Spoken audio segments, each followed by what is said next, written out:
Your head hits the pillow. The noise of the day finally fades, your body goes still, and you slip into what feels like nothingness. For 8 hours, a third of your life, you are simply gone.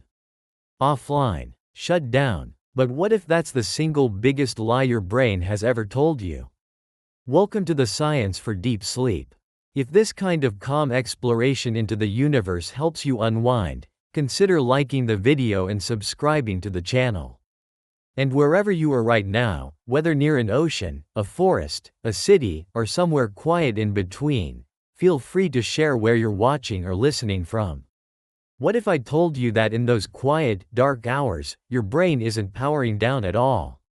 Instead, it's igniting. It's entering a hidden, electrifying world, a secret workshop where the very architecture of your mind is repaired, rebuilt, and retuned. Every single night, your brain is composing symphonies of electrical waves, running sophisticated cleaning programs, and even practicing for your future. This isn't just about feeling rested. This is about becoming a better version of yourself while you're not even conscious. What if your pillow wasn't just a place to rest your head, but a portal? A gateway to peak mental and physical performance? Every night, your brain doesn't just rest. It enters a hidden world of electrical symphonies and cellular repair. In this video, we're going to decode the secret language of your brain at night. We'll journey from the gentle drift into slumber, through the deep valleys of physical restoration, and into the bizarre, brilliant theater of your dreams. We'll uncover the chemical triggers that flip the master switch between waking and sleeping, and we'll even venture to the very edge of science to ask a wild question. Could the secret of sleep, and maybe even consciousness itself, be hidden in the quantum realm? By the end of this journey, you will never see your bed the same way again. You'll understand that what happens in here, point to head, when the lights go out, defines exactly who you are when they come back on. The grand deception, unplugging the myth of sleep. For centuries, we've treated sleep like an inconvenience, a passive, useless state. A biological tax we pay for the privilege of being awake. In our hyper-productive world, it's the first thing we sacrifice to meet a deadline, catch a flight, or just squeeze a few more hours out of the day. We see it as downtime, empty hours, a blank space between the moments that we think truly matter. This is completely, fundamentally wrong. And misunderstanding this is one of the biggest roadblocks to unlocking our true potential. Sleep isn't a state of absence. It's a state of intense, purposeful, and brilliantly organized activity. It's a different kind of consciousness, not a lack of it. Think of it less like a car being parked in a garage for the night, and more like a Formula One car screaming into a pit stop. The moment it stops, a crew swarms it.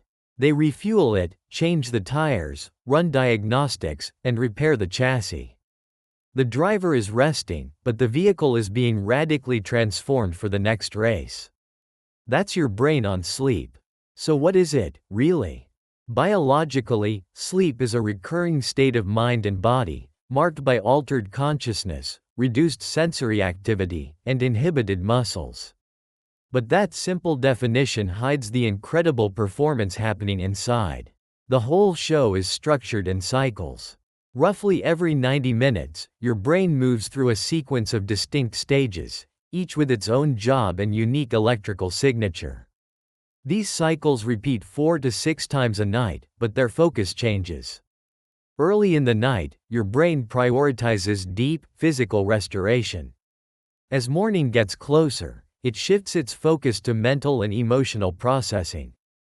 It's a perfectly calibrated, multi-act play, and your brain is both the stage and the star. To understand this performance, we have to go inside. We have to follow the electrical signals, the literal brain waves, that tell the story of this nightly journey. Using a technique called an EEG, scientists can track these waves, revealing the secret, rhythmic language of the sleeping brain. And that language tells a story of descent, repair, bizarre creation, and finally, profound renewal. So let's begin our descent. The first step is the gentlest one, a quiet drift away from the world you know. The descent. Journey through the stages of non-REM sleep. The journey into sleep isn't like flipping a switch. It's more like a slow, graceful descent down a staircase, with each step taking you further from the world and deeper into your own mind. This first part of the journey is called non-rapid eye movement sleep, or NREM, and it makes up about 75 to 80% of your night. It's divided into 3 stages, each deeper and more restorative than the last. Stage 1. The drifting gate, N1, asterisk. This is the doorway to sleep, a fragile, fleeting state that lasts just a few minutes. It's that moment when your thoughts start to unravel, when your mind wanders into a hazy, dreamlike fog. You're not quite asleep, but you're no longer fully awake. You might see strange images or experience that sudden, jarring feeling of falling, what's known as a hypnic jerk. On an EEG, we'd see the fast, crisp alpha waves of a relaxed mind begin to soften and break apart. They're replaced by the slower, rolling rhythm of theta waves. This is the electrical sign that your brain is letting go. Your heartbeat slows, your breathing becomes regular, and your muscles start to go slack. This stage is incredibly light. A soft noise or a gentle nudge can easily pull you right back out. In fact, if you're woken from stage 1, you might swear you were never even asleep. It's a delicate limbo, a brief pause at the top of the stairs before you step down into a much more important realm.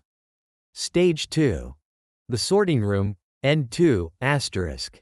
After drifting for a few minutes, you descend into stage 2, the true start of consolidated sleep. This isn't just a transition, you'll spend about half your total sleep time here. By now, the outside world has almost completely faded away. Your body temperature drops, and your heart and breathing slow down even more. Your brain is actively unplugging from the environment. The brainwave scenery here is still dominated by theta waves, but now they're punctuated by 2 bizarre and incredibly important electrical events: sleep spindles asterisk and asterisk K complexes. Think of asterisk sleep spindles asterisk as short, intense bursts of brain activity, like a sudden flurry of cosmic Morse code. For a long time, their purpose was a mystery, but we now know they're critical for one of sleep's most vital jobs: memory consolidation. During stage 2, your brain acts like a diligent librarian at closing time, sorting through the mountain of information from the day. It's taking important experiences, facts, and skills and filing them away for long-term storage. Sleep spindles are the electrical signature of this process, helping transfer memories from your brain's temporary inbox, the hippocampus, to the vast, permanent hard drive of your mind, the neocortex. The more sleep spindles you have after learning something, the better you'll remember it tomorrow. But while the brain is busy sorting files, it has to make sure it isn't disturbed. That's where asterisk K complexes asterisk come in. A K complex is a huge, dramatic spike on the EEG, the single largest electrical event the brain produces. We now believe they have 2 jobs. First, they're powerful gatekeepers. A K complex can be triggered by a sound, like a creaking floorboard. When your brain detects it, it can fire a K complex, which acts like a built-in, do not disturb, sign that suppresses the noise and keeps you from waking up. But they also seem to help with memory consolidation. They work with sleep spindles, creating a moment of neural silence that's thought to prepare the brain for the memory storing process. They quiet the room right before an important announcement is made. So in stage 2, your brain is performing an incredible balancing act, actively processing memories while simultaneously building a fortress to make sure that crucial work isn't interrupted. Stage 3. The deep workshop, N3, asterisk. From the busy sorting room of stage 2, you descend into the deepest and most restorative phase of sleep, stage 3, also known as slow-wave sleep. This stage now combines what scientists used to call stages 3 and 4.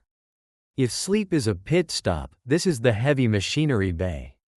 Early in the night, these periods can last for 20 to 40 minutes at a time. Here, the brainwaves transform completely into massive, slow-rolling delta waves which have a frequency between 0.5 and 4 Hz. When these waves dominate, it means your brain is in its lowest gear. Your heart rate and breathing are at their slowest, and your muscles are completely relaxed. Waking someone from stage 3 is extremely difficult. If you manage it, they'll be groggy, disoriented, and confused. This profound disengagement allows the brain and body to carry out their most critical repair tasks. During slow-wave sleep, your pituitary gland releases a flood of human growth hormone for repairing tissues like muscle and bone. Your immune system also kicks into high gear, producing infection-fighting cells. That's why a good night's rest is one of the best things you can do when you feel a cold coming on. But maybe the most incredible thing happening in stage 3 is the glymphatic system. Think of it as a biological dishwasher for your brain. For a long time, scientists couldn't figure out how the brain cleans itself. It turns out, it runs a cleaning cycle, but only at night. During deep sleep, your brain cells actually shrink a bit, creating more space between them. This allows cerebrospinal fluid, CSF, to flow much more freely through the brain, washing away metabolic waste that builds up during the day. One of the most important proteins this system clears out is beta amyloid. This is the same protein that clumps together to form the destructive plaques found in the brains of people with Alzheimer's disease. We now know that the glymphatic system is the brain's main way of clearing out beta amyloid, and this process is dramatically more effective during deep sleep. The powerful, rhythmic pulse of the delta waves themselves is thought to help drive this fluid, acting like a slow, steady pump that washes the brain clean. So, in the quiet depths of stage 3, your body is rebuilding itself, your immune system is fortifying its defenses, and your brain is literally washing itself clean, protecting you from devastating diseases. The paradox of REM, the brain on fire. Just as your body sinks into its deepest state of rest, your brain does something completely paradoxical. It roars to life. This is the stage that has captivated scientists and poets for centuries: rapid eye movement sleep, or REM. REM sleep makes up about 20 to 25% of your night, with the periods getting longer as morning approaches. If slow-wave sleep is the body's workshop, REM sleep is the mind's chaotic and brilliant theater. The name says it all. Under your closed eyelids, your eyes dart back and forth, as if you're watching a movie. Your brainwaves suddenly look almost identical to when you're awake and alert. Your breathing and heart rate become irregular, and your brain burns through oxygen and glucose as if you were solving a complex problem. And yet, your body is completely still. From the neck down, you're effectively paralyzed. A chemical switch in your brainstem actively blocks your motor neurons, preventing you from moving. This is called REM atonia, and it's a crucial safeguard. Your brain is on fire, but your body is locked down. Why? Because your brain is dreaming. While you can have dream-like thoughts in other stages, the dreams of REM sleep are the ones we remember: vivid, bizarre, narrative, and intensely emotional. But these dreams aren't just random noise. They serve profound functions for our mental and emotional health. The Dream Weaver, your emotional reset button. One of REM's primary jobs is emotional regulation. During the day, you experience things that carry a strong emotional charge: stress, joy, anxiety. In REM sleep, your brain replays these emotional events, but in a very special neurochemical environment. The brain is flooded with chemicals that promote learning, but it's almost completely free of stress-related chemicals like norepinephrine. This allows your brain to reprocess the emotional memory but strip away the visceral, stressful charge. It separates the "what happened" from the "how it felt." It's basically free therapy you get every single night. REM sleep takes the sharp, painful edges off difficult experiences, letting you integrate them without the persistent stain. This is why a problem that feels overwhelming one day often feels more manageable in the morning. The memory is there, but the emotional heat has been turned down. The skill builder. Practicing in your sleep. REM sleep is also vital for procedural memory. The memory of how to do things, like playing an instrument or riding a bike. While slow-wave sleep helps with facts, REM sleep is where your brain consolidates skills. During REM, your brain rehearses these new motor patterns. The same neural circuits that fired when you were practicing that new piano piece fire again. Of course, thanks to the paralysis, you don't actually get up and play. It's a virtual practice session. This nightly rehearsal strengthens the neural pathways, making the skill faster and more automatic the next day. It's why athletes and musicians often find that a skill just clicks into place after a night of sleep. Their brain was literally up all night practicing. The cycle of descending into the deep physical repair of NREM and then ascending into the mental fireworks of REM is a perfect biological yin and yang. One stage restores the body, the other restores the mind. You need both to wake up whole. The conductor's baton, the neurochemical orchestra. So, what's conducting this whole orchestra? What tells your brain it's time to start the show, move from one stage to the next, and finally turn the lights on in the morning?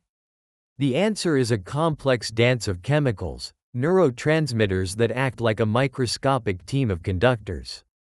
And it's mostly driven by a beautiful balance between two opposing forces. The sleep pressure system, the rise of adenosine. Imagine a tiny pressure gauge in your brain. From the moment you wake up, it starts ticking up. Every ounce of energy your brain uses produces a byproduct molecule called adenosine. Throughout the day, adenosine steadily builds up. As its levels rise, it starts to press down on the wakefulness centers of your brain, slowing them down. This is what neuroscientists call homeostatic sleep pressure. It's a biological debt that you can't escape. The more adenosine you have, the greater the pressure to sleep, and the sleepier you feel. It's that undeniable, heavy-lidded feeling you get at the end of a long day. Then, when you finally sleep, the glymphatic system gets to work clearing out all that adenosine. As the levels drop overnight, the sleep pressure disappears, and you wake up feeling refreshed, ready to start the clock again. This also explains exactly how caffeine works. Caffeine's molecular structure is so similar to adenosine that it can slide into the adenosine receptors in your brain and block them. Adenosine is still building up, but it can't deliver its sleepy message. Caffeine doesn't get rid of your sleepiness, it just puts a blindfold on your brain. That's why when the caffeine wears off, you can experience a crash. The accumulated adenosine rushes into the now empty receptors all at once, and you feel the full weight of your sleep debt. The on-off switch. The GABA-orexin flip-flop. While adenosine handles the long-term pressure, the actual moment-to-moment switch between being awake and being asleep is controlled by a brilliant piece of neural engineering called a flip-flop switch. On one side, you have sleep-promoting neurons that use GABA, the brain's primary, calming, neurotransmitter. When these neurons are active, they release GABA and hit the brakes on wakefulness. On the other side, you have wake-promoting neurons that produce a neuropeptide called orexin. Orexin is the accelerator. It stimulates the arousal centers throughout your brain, keeping you alert and awake. Here's the trick. The sleep system and the wake system mutually inhibit each other. They can't both be on at the same time. It's one or the other. When sleep pressure from adenosine gets high enough, it helps flip the switch. The sleep system becomes dominant, powerfully shutting down the wake system, and you fall asleep. This flip-flop design is what allows for a clean and quick transition between states, preventing you from living in a murky, half-awake fog. The importance of this switch is dramatically shown in the sleep disorder narcolepsy, which is caused by a loss of the orexin-producing neurons. Without orexin to stabilize the wake side of the switch, the system is unstable, causing patients to collapse suddenly from wakefulness directly into REM sleep. The quantum leap. the secret at the smallest scale. We've journeyed through the architecture of sleep, the brainwaves, the cellular janitors, the chemical conductors. We have explored a world governed by the classical laws of biology. But now, we're going to venture to the absolute edge of our understanding, to a place where those rules start to get weird. We are entering the realm of quantum biology. This is a new and highly speculative frontier, but it holds a tantalizing thought. What if the full story of sleep, and maybe consciousness itself, can't be told without the strange rules of quantum mechanics? For decades, we've thought of the brain as a biological computer, with neurons acting like transistors. But some scientists are starting to ask if that's the whole picture. One of the most famous, and most controversial, of these ideas is the orchestrated objective reduction theory, or *OR*, proposed by physicist Sir Roger Penrose and anesthesiologist Stuart Hameroff. It's a wild idea, and to be clear, it remains on the fringes of mainstream science and is criticized by many for lacking proof. But it's a fascinating what if. Their theory proposes that consciousness doesn't happen at the level of neurons firing, but from quantum processes occurring deep inside them, within tiny protein tubes called microtubules. They suggest these microtubules can act like quantum processors, where electrons can exist in multiple states at once, a superposition. These states could link up across the brain, and the moment this quantum state collapses into a single, classical state is, they argue, a moment of conscious experience. So, what on earth does this have to do with sleep? The waking brain is a warm, wet, and noisy place, constantly bombarded with information. This chaos is thought to be terrible for the delicate quantum states the theory requires. They would break down almost instantly. But think about it. When is the one time the brain isn't noisy? When is it internally focused, electrically synchronized, and shielded from the outside world? During deep, slow-wave sleep. Some researchers now speculate that this highly ordered, low-energy state might be the perfect biological condition for large-scale quantum coherence to emerge. In this view, deep sleep isn't just for cleaning out toxins. It might be a period of quantum reset, a time when the brain isn't just tidying up the classical house, but tuning the quantum engine that might be driving it. It could offer a profound explanation for why sleep feels so restorative to our very sense of self. It's not just that our body is rested. Maybe our consciousness itself has been retuned at a fundamental level. Again, this is a theory at the edge of science. But it points toward an awe-inspiring idea. That the nightly journey into sleep might not just be a dive into biological maintenance, but a dive into the fundamental fabric of reality itself. The echo of evolution. Why did we evolve to sleep? We've explored the how of sleep in detail, but that leaves us with one of biology's biggest questions. Why? Why do we sleep at all? From an evolutionary standpoint, sleep looks like a terrible idea. It's a massive liability. For a huge chunk of your life, you're unconscious, immobile, and totally vulnerable to predators. You can't find food, you can't find a mate, and you can't defend yourself. Any trait that costs this much must offer an absolutely enormous benefit, or natural selection would have gotten rid of it millions of years ago. The fact that sleep is found all across the animal kingdom tells us its function is ancient and non-negotiable. So what is that function? Scientists believe it's likely a combination of interconnected reasons. **1. The energy conservation theory. One of the oldest ideas is that sleep evolved simply to save energy. For any animal, there are parts of the day when looking for food is inefficient or dangerous. For humans, that's the night. The smartest strategy is to find a safe spot, stay quiet, and lower your metabolism to save calories until the sun comes up. Sleep, in this view, is like a mini hibernation we do every 24 hours. **2. The restoration and repair theory. As we've seen, sleep is a time of intense restoration. The release of growth hormone, the immune system boost, and that glymphatic cleaning cycle are all powerful arguments for this. The brain uses a massive amount of energy when we're awake, generating a lot of wear and tear. Sleep is the essential, offline, period needed for critical maintenance that just can't happen while the brain is busy navigating the world. ****3. The brain plasticity theory. This theory argues that sleep's main job is to reorganize the brain itself. It goes beyond just storing memories. Think of your brain like a gardener.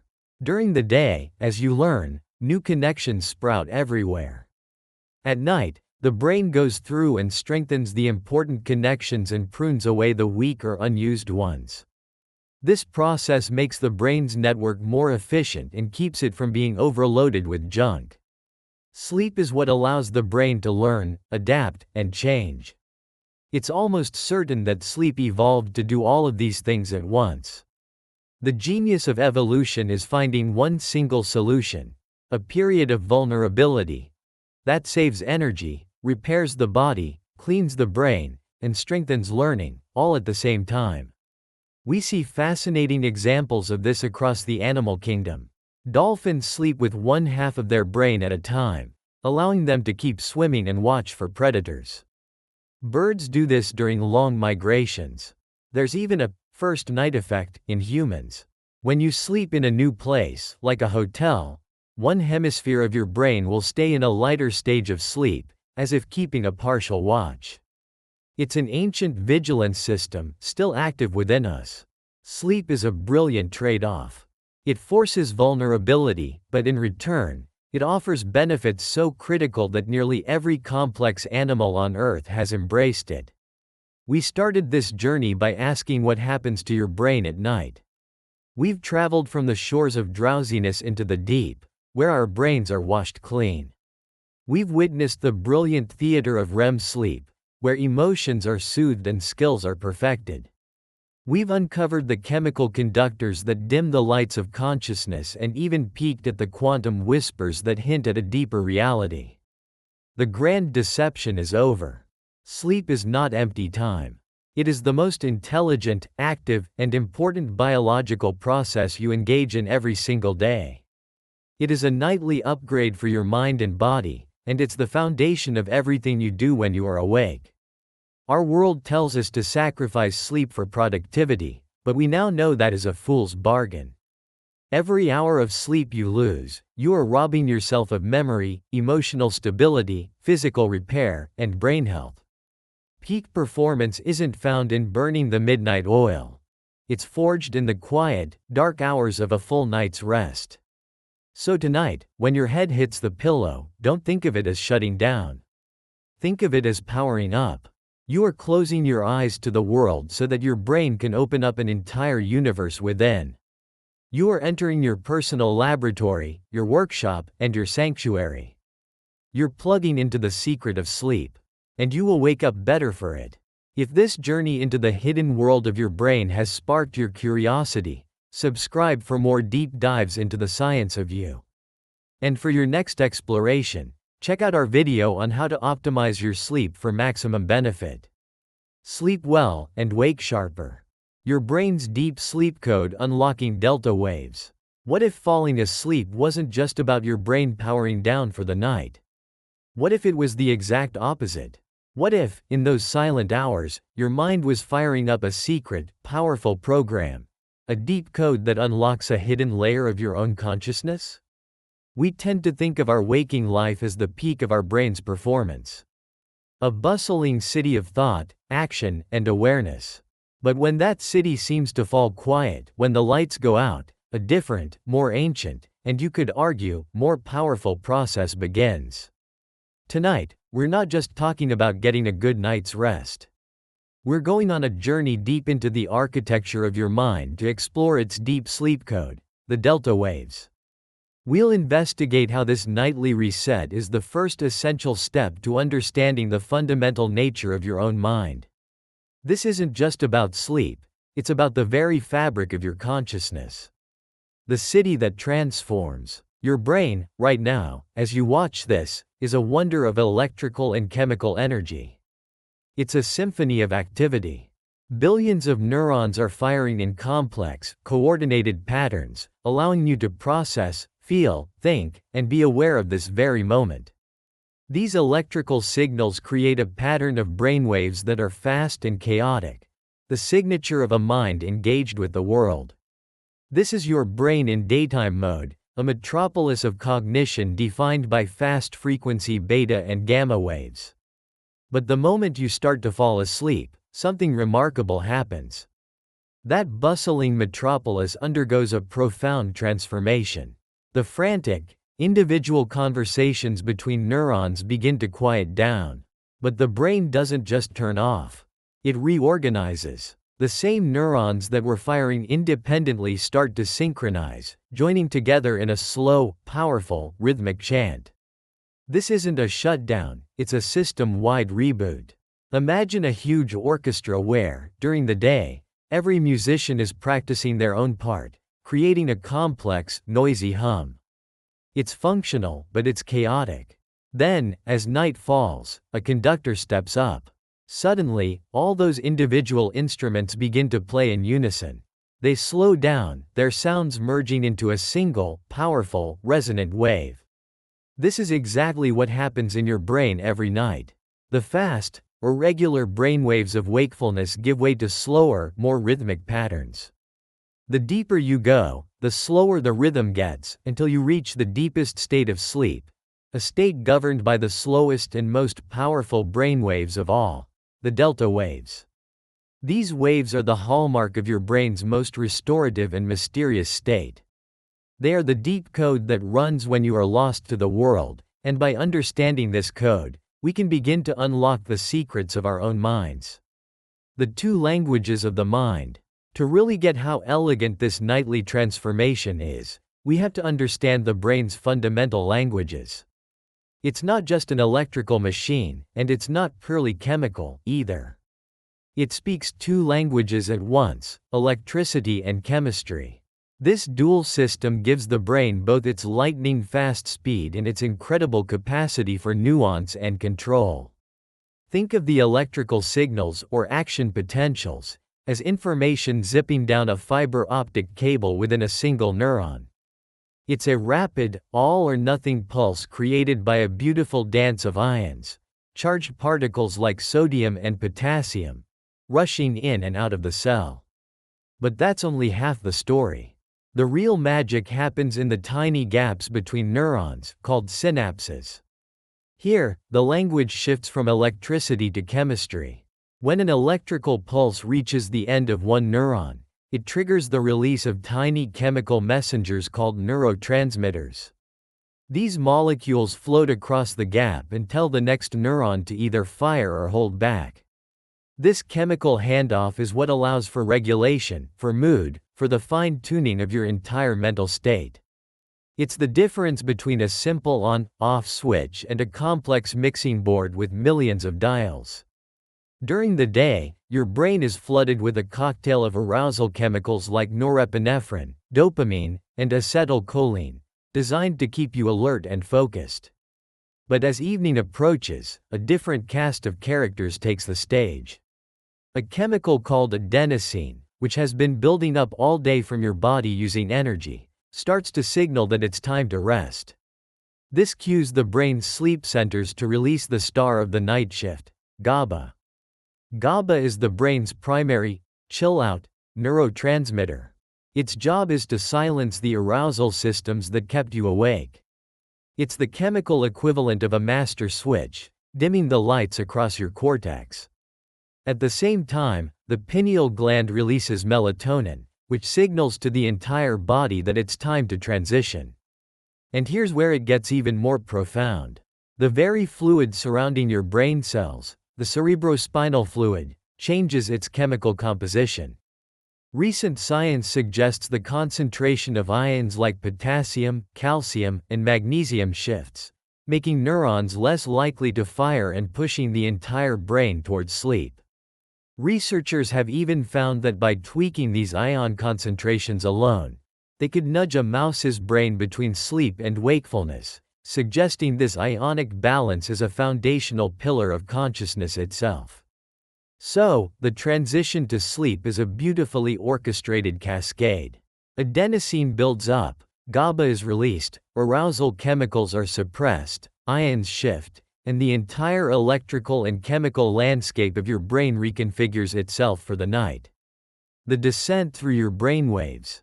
As the chemical tides turn, the electrical music of your brain begins to change. This is the journey we all take every night, a descent through layers of consciousness marked by distinct brainwave patterns. It begins in the waking world, a state dominated by asterisk beta waves, 13 to 30 Hz. This is your active, thinking, problem-solving mind. When you're intensely focused, you might even produce faster asterisk gamma waves, 30 plus Hz, the signature of a highly engaged brain.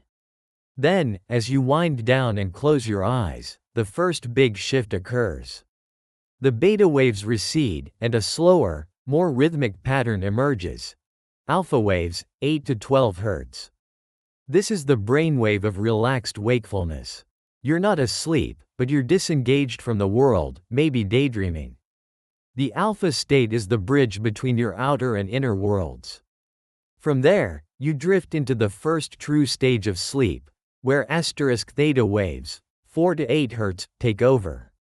This is a light, fragile sleep where you might see strange images or feel like you're falling. This is also where your brain starts its nightly work, producing brief bursts of activity called sleep spindles, and large waves called K-complexes, which help shield you from being woken up while beginning the crucial process of memory consolidation. But the real destination lies deeper. As you descend further, you finally enter stage N3, the realm of deep sleep. It's here that the master code is activated. Theta waves give way to the slowest, most powerful brainwaves of all, delta waves. Pulsing at just 0.5 to 4 times per second, delta waves are like a slow, deep drumbeat that synchronizes the entire brain. These aren't small, local events. They are vast, rolling waves of coordinated neural firing that sweep across the cortex. In this state, you are almost completely disconnected from the outside world. Waking up from delta wave sleep is notoriously difficult and leaves you feeling groggy, a testament to how profoundly your brain has shifted its operations. This isn't inactivity, it's a state of profound internal activity. This is where your brain performs its most critical maintenance. For a long time, we didn't fully understand why the brain needed to do this. But we're now seeing that the delta wave state isn't just a byproduct of sleep, it's the entire point. Thinking about this deep, hidden program running in your mind every single night is pretty mind-blowing. We're about to explore exactly what that program does, and the discoveries are nothing short of breathtaking. If you're finding this journey as fascinating as I do, a quick tap of the like button helps this exploration reach other curious minds. And if you want to keep decoding these mysteries with me, consider subscribing. Now, let's get into the purpose of the Delta Code, the secret program. For decades, the purpose of deep, slow-wave sleep was one of neuroscience's greatest mysteries. We knew it was essential, but why? We now know that activating the delta wave code triggers critical subroutines essential for your physical and mental health. This is the work that can only be done when your conscious mind is offline. The first job of this program is that of a cerebral janitor. Throughout your day, your brain's high activity produces a ton of waste, including toxic proteins like amyloid beta and tau, the same proteins linked to diseases like Alzheimer's. During the day, your brain is too busy to clear this out effectively. But during deep, delta wave sleep, a remarkable process called the glymphatic system kicks into high gear. Your brain cells actually shrink a bit, increasing the space between them by as much as 60%. This allows cerebrospinal fluid to be pumped through the brain, flushing out all that metabolic debris. And what drives this cleansing flood? The slow, rhythmic pulsation of delta waves. The synchronized firing of neurons acts like a pump, propelling the fluid through your neural tissues and washing them clean. The link is powerful. More delta wave activity equals better cleaning. It's a nightly defense against cognitive decline. The second subroutine is that of a master librarian. Your experiences from the day are initially stored in a temporary holding area, the hippocampus. But it's a small space. For memories to become permanent, they must be transferred to the vast, long-term storage of your neocortex. This transfer, or memory consolidation, happens most effectively during slow-wave sleep. The slow oscillations of delta waves are believed to coordinate a dialogue between the hippocampus and the cortex, opening a secure channel to replay, sort, and file away the day's memories. This is why sleeping on it actually works. Finally, the delta code is also a master physician. While the brain is cleaning and organizing, the rest of your body enters its most profound state of physical restoration. The release of growth hormone peaks during this stage, helping to repair tissues, build bone and muscle, and strengthen the immune system. The delta waves are the brain's signal that the system is stable and secure, creating the perfect conditions for the body to do its essential repair work. So, when your brain enters the delta state, it is running a sophisticated software suite essential for your survival. It's cleaning your hardware, archiving your data, and repairing your body. It might be the most important work you do all day, and you're not even awake for it. The quantum question. We've journeyed from the waking world down into the deepest, most orderly state of the sleeping brain. We've seen the chaotic noise of consciousness give way to the slow, synchronized rhythm of delta waves. But this raises a deeper, more profound question. If delta waves represent the brain operating in a unified, wave-like state, what does this tell us about consciousness itself? This is where we take a step from the established shores of neuroscience into the speculative, mind-bending waters of quantum physics. Now, I have to be clear. This is a frontier of scientific and philosophical inquiry, not established fact. But the parallels are so compelling, they're hard to ignore. Let's start with one of the most famous ideas in quantum mechanics, the observer effect. In the quantum realm, particles can exist as a wave of probability in multiple places at once. It's only when we observe the particle that this wave collapses into a single, definite state. The act of looking changes the system. Now, think about your waking consciousness. Your mind is constantly observing, focusing, and paying attention. You're taking the infinite sea of potential thoughts and perceptions and collapsing them into a single, linear experience. In this metaphor, your awake, beta wave brain is the observer, constantly collapsing the world into a definite form. So what happens when the observer goes offline? What happens when you descend into deep, dreamless, delta wave sleep? Some theorists propose that in this state, your mind might revert to a more fundamental, wave-like form. If your waking consciousness is the particle, perhaps your sleeping consciousness is the wave. Instead of being a single, focused point of view, your consciousness might expand into a state of pure potential, no longer collapsed into a single I, experiencing a single now. This idea feels poetic, but it resonates with experience. Waking consciousness feels definite, located right behind your eyes. Deep sleep, on the other hand, is a state of dissolution. The you that you know so well seems to vanish, only to re-emerge hours later. This theory suggests that disappearance isn't an erasure, but a transformation, a shift from a particle-like state of awareness to a wave-like one. It's a breathtaking idea. That every night, your brain isn't just shutting down, it's enacting a cycle that mirrors the deepest principles of the universe. The delta wave might be the instruction that allows our minds to touch that more fundamental layer of reality. Hacking your deep sleep code.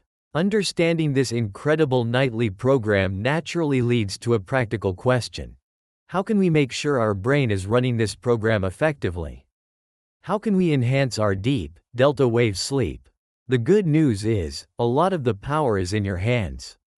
The most powerful tool is consistency. Your brain loves rhythm. Going to bed and waking up at roughly the same time every day, even on weekends, regulates your body's internal clock. This ensures that sleep-inducing chemicals are released at the right time, creating a strong signal for your brain to begin its descent. Second, become the guardian of your sleep environment. Your bedroom should be a sanctuary for rest. That means making it dark, quiet, and cool. Light, especially blue light from screens, tells your brain it's daytime and can suppress melatonin release. Use blackout curtains or an eye mask. Use earplugs or a white noise machine. A cooler room temperature also signals your body that it's time to sleep. Beyond these habits, there's emerging research into auditory stimulation. For example, some studies suggest that listening to binaural beats tuned to the delta frequency range, between 1 and 4 Hz, as you fall asleep may gently nudge the brain into producing more of its own delta waves. A recent 2025 pilot study even showed a statistically significant increase in this type of deep sleep. It's like using sound to speak to your brain in its own electrical language. It's also important to know what can disrupt this code. Some sleep medications, while they might help you fall asleep, can actually suppress delta wave activity. This means you might get more hours of sleep, but it's a lighter, less restorative sleep. This highlights how important it is to foster natural, deep sleep, because it's the quality, not just the quantity, that truly matters. So tonight, when you feel yourself drifting off, when the world begins to fade and your thoughts start to fragment, don't just think of it as your brain shutting down. See it for what it truly is: the activation of a profound and ancient program. Your brain isn't going quiet. It's beginning a slow, rhythmic dance that cleanses, restores, and reorganizes your very mind. We've seen how this program acts as a janitor, a librarian, and a physician, all driven by the slow, powerful pulse of delta waves. We've even wondered if it connects us to the fundamental, wave-like nature of reality itself. It leaves us with a final, thought-provoking question. What if the deepest, most unconscious part of our sleep is actually where our mind is most lucid, most whole, and most connected? What if unlocking your deep sleep is the first step to unlocking a deeper part of yourself? If this journey has sparked your curiosity, consider subscribing for more explorations into the unknown. For now, I wish you a deep, restorative, and delta-rich sleep tonight. The weird physics that powers your dreams. You close your eyes, the world dissolves, and then, it begins. You're flying over a city made of glass, and the streets below are filled with people you knew in high school, but they all have the face of your current boss. The sky is a swirling vortex of purple and orange, but you're not scared. Not at all. It feels normal. You're having a deep conversation with your childhood dog, who, it turns out, gives surprisingly good financial advice. Then, with no warning, the scene shatters. You're underwater, in your own kitchen, baking a cake that sings opera. And you don't question it. In that moment, this impossible, reality-bending cascade of events feels as real and logical as the chair you're sitting on right now. Then you wake up, and the first thought that hits you is, what was that? Where on earth did that come from? The sheer, unadulterated strangeness of our dreams is one of the most universal, yet deeply personal, human experiences. For centuries, we've tried to make sense of them. Ancient civilizations saw them as messages from the gods. Early psychoanalysts saw them as windows into our deepest desires. But what does modern science have to say? Well, scientists have been peeling back the layers, looking for a concrete biological answer. And the one they've found is fascinating, complex, and makes a lot of sense. But what if it's not the whole story? What if the reason your dreams feel so profoundly alien, so divorced from the rules of your waking life, is because they're running on a completely different set of rules? What if the bizarre, unpredictable, and frankly weird laws of quantum mechanics are running the show in your brain every single night? This is a journey into a very strange idea, one that lives on the absolute fringe of mainstream science. But it's an idea that asks a powerful question. To understand the weirdest parts of our inner world, do we need to look to the weirdest parts of the outer world? The Brain's Nightly Symphony, a user guide to dreaming. Alright, before we get too weird, we have to start with what we actually know. Because neuroscience has made incredible strides in understanding the dreaming brain. And it turns out, the bizarre, illogical nature of our dreams isn't a bug. It's a feature of how your brain rewires itself when you fall asleep. Think of your brain as a massive corporation. During the day, the CEO is in charge. This CEO is your prefrontal cortex, the part of your brain right behind your forehead. It's responsible for logic, planning, and self-awareness. It's the part of you that stops you from telling your boss what you really think, and the part that, in a dream, might go, "Hey, wait a minute, fish don't sing." But when you drift into that deep, vivid, dream-heavy stage of sleep, REM sleep, something remarkable happens.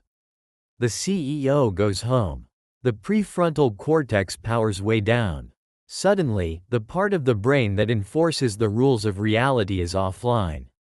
And with the boss away, the rest of the company gets to go wild. While the logic center is on vacation, other departments go into overdrive. The amygdala, your brain's emotional core, becomes highly active. This is why dreams can be so intensely emotional, packed with joy, fear, or anxiety. At the same time, the hippocampus, your memory's filing clerk, is working overtime. The hippocampus is crucial for making new memories and retrieving old ones. During sleep, it's actively sorting through the day's experiences, deciding what's important enough to keep and what can be tossed. This process is called memory consolidation, and it's one of the most critical jobs of sleep. Essentially, your sleeping brain is replaying, reviewing, and reinforcing memories. It's strengthening the connections for things you need to remember and pruning the ones you don't. Think of it as your brain doing its nightly admin, filing important documents and shredding the junk mail. This is absolutely essential for learning. So, you've got a highly emotional brain, a memory system firing on all cylinders, and a logic center that's taken the night off. What do you get? You get a dream. The visual cortex lights up, painting the vivid pictures of your dream world. All these activated regions, emotion, memory, visuals, start talking to each other in a chaotic, free-for-all, unburdened by the logical rules of the prefrontal cortex. This is the classic neuroscience explanation for why dreams are so weird. Those impossible scenarios? That's your brain mashing together different memory fragments without a logic filter to say, no.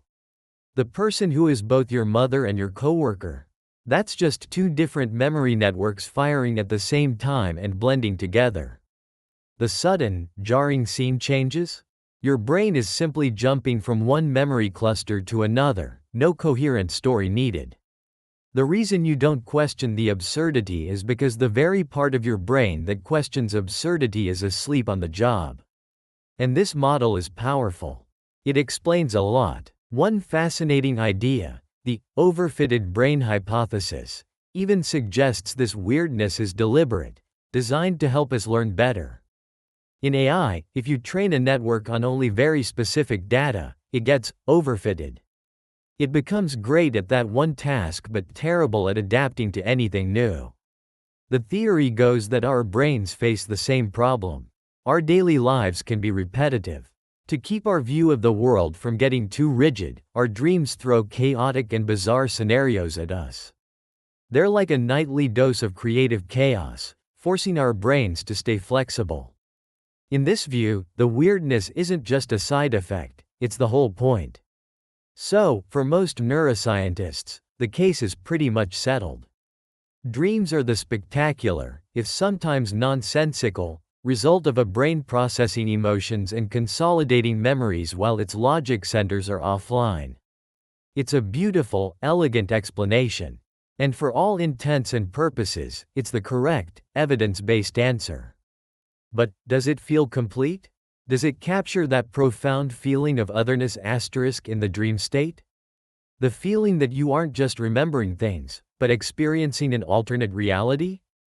This is where a very small, very controversial group of thinkers says the door is still cracked open. They look at the rule-breaking nature of dreams and see an echo of the rule-breaking nature of the universe itself. To follow them down this path, we need to take a detour from the warm, wet world of the brain and into the cold, precise, and infinitely bizarre world of quantum mechanics. A crash course in universal weirdness. Before we can even talk about a quantum dream, we have to understand what we're dealing with. And let's be clear, quantum mechanics is weird.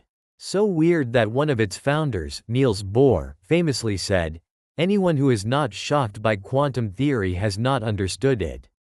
It's the set of rules for the universe on the tiniest possible scales: atoms, electrons, photons.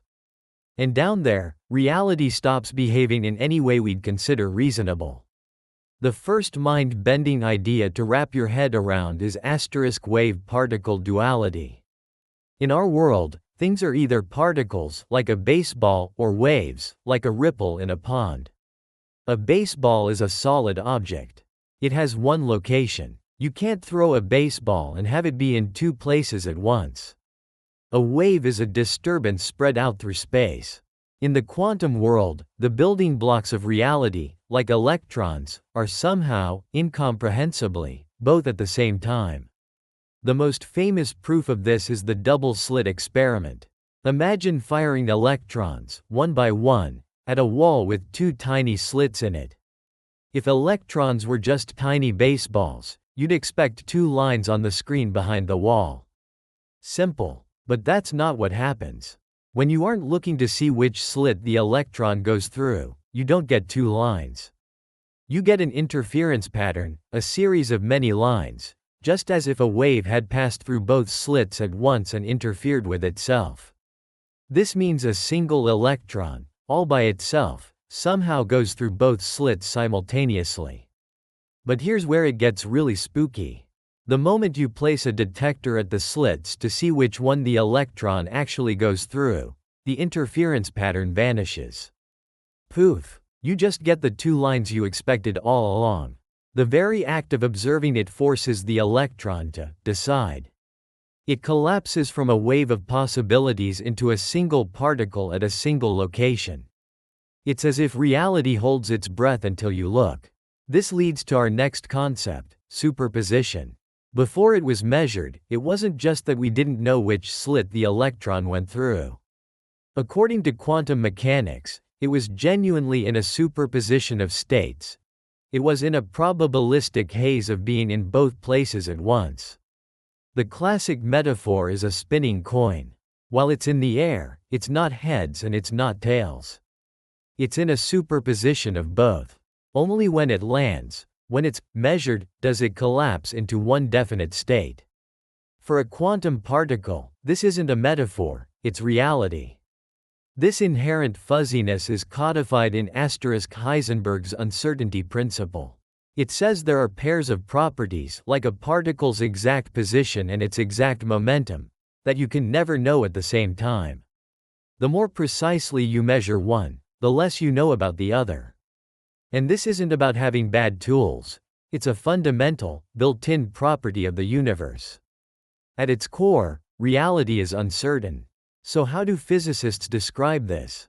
They use a wave function asterisk, a mathematical equation that describes all the possible states a system could be in. It doesn't tell you where an electron is. It gives you the probability of finding it at any given point. The electron exists as this cloud of probability, until an observation causes the wave function to collapse, and one possibility becomes our reality. Now you might be wondering, if everything is made of these quantum particles, why isn't my chair in a superposition of being in both the living room and the kitchen? The reason is a process called quantum decoherence. Quantum states are incredibly fragile. The slightest interaction with the outside world, a stray photon, a change in temperature, causes the weirdness to disappear, forcing the system to behave like a normal, classical object. A chair is being constantly measured by trillions of air molecules and photons every nanosecond, so its quantum nature is instantly washed away. This is why these effects are usually only seen in tiny, isolated systems. The brain, being warm, wet, and noisy, seems like the absolute worst place to look for them. And for a long time, that was the end of the story. Quantum mechanics was for physics, neuroscience was for the brain, and that was that.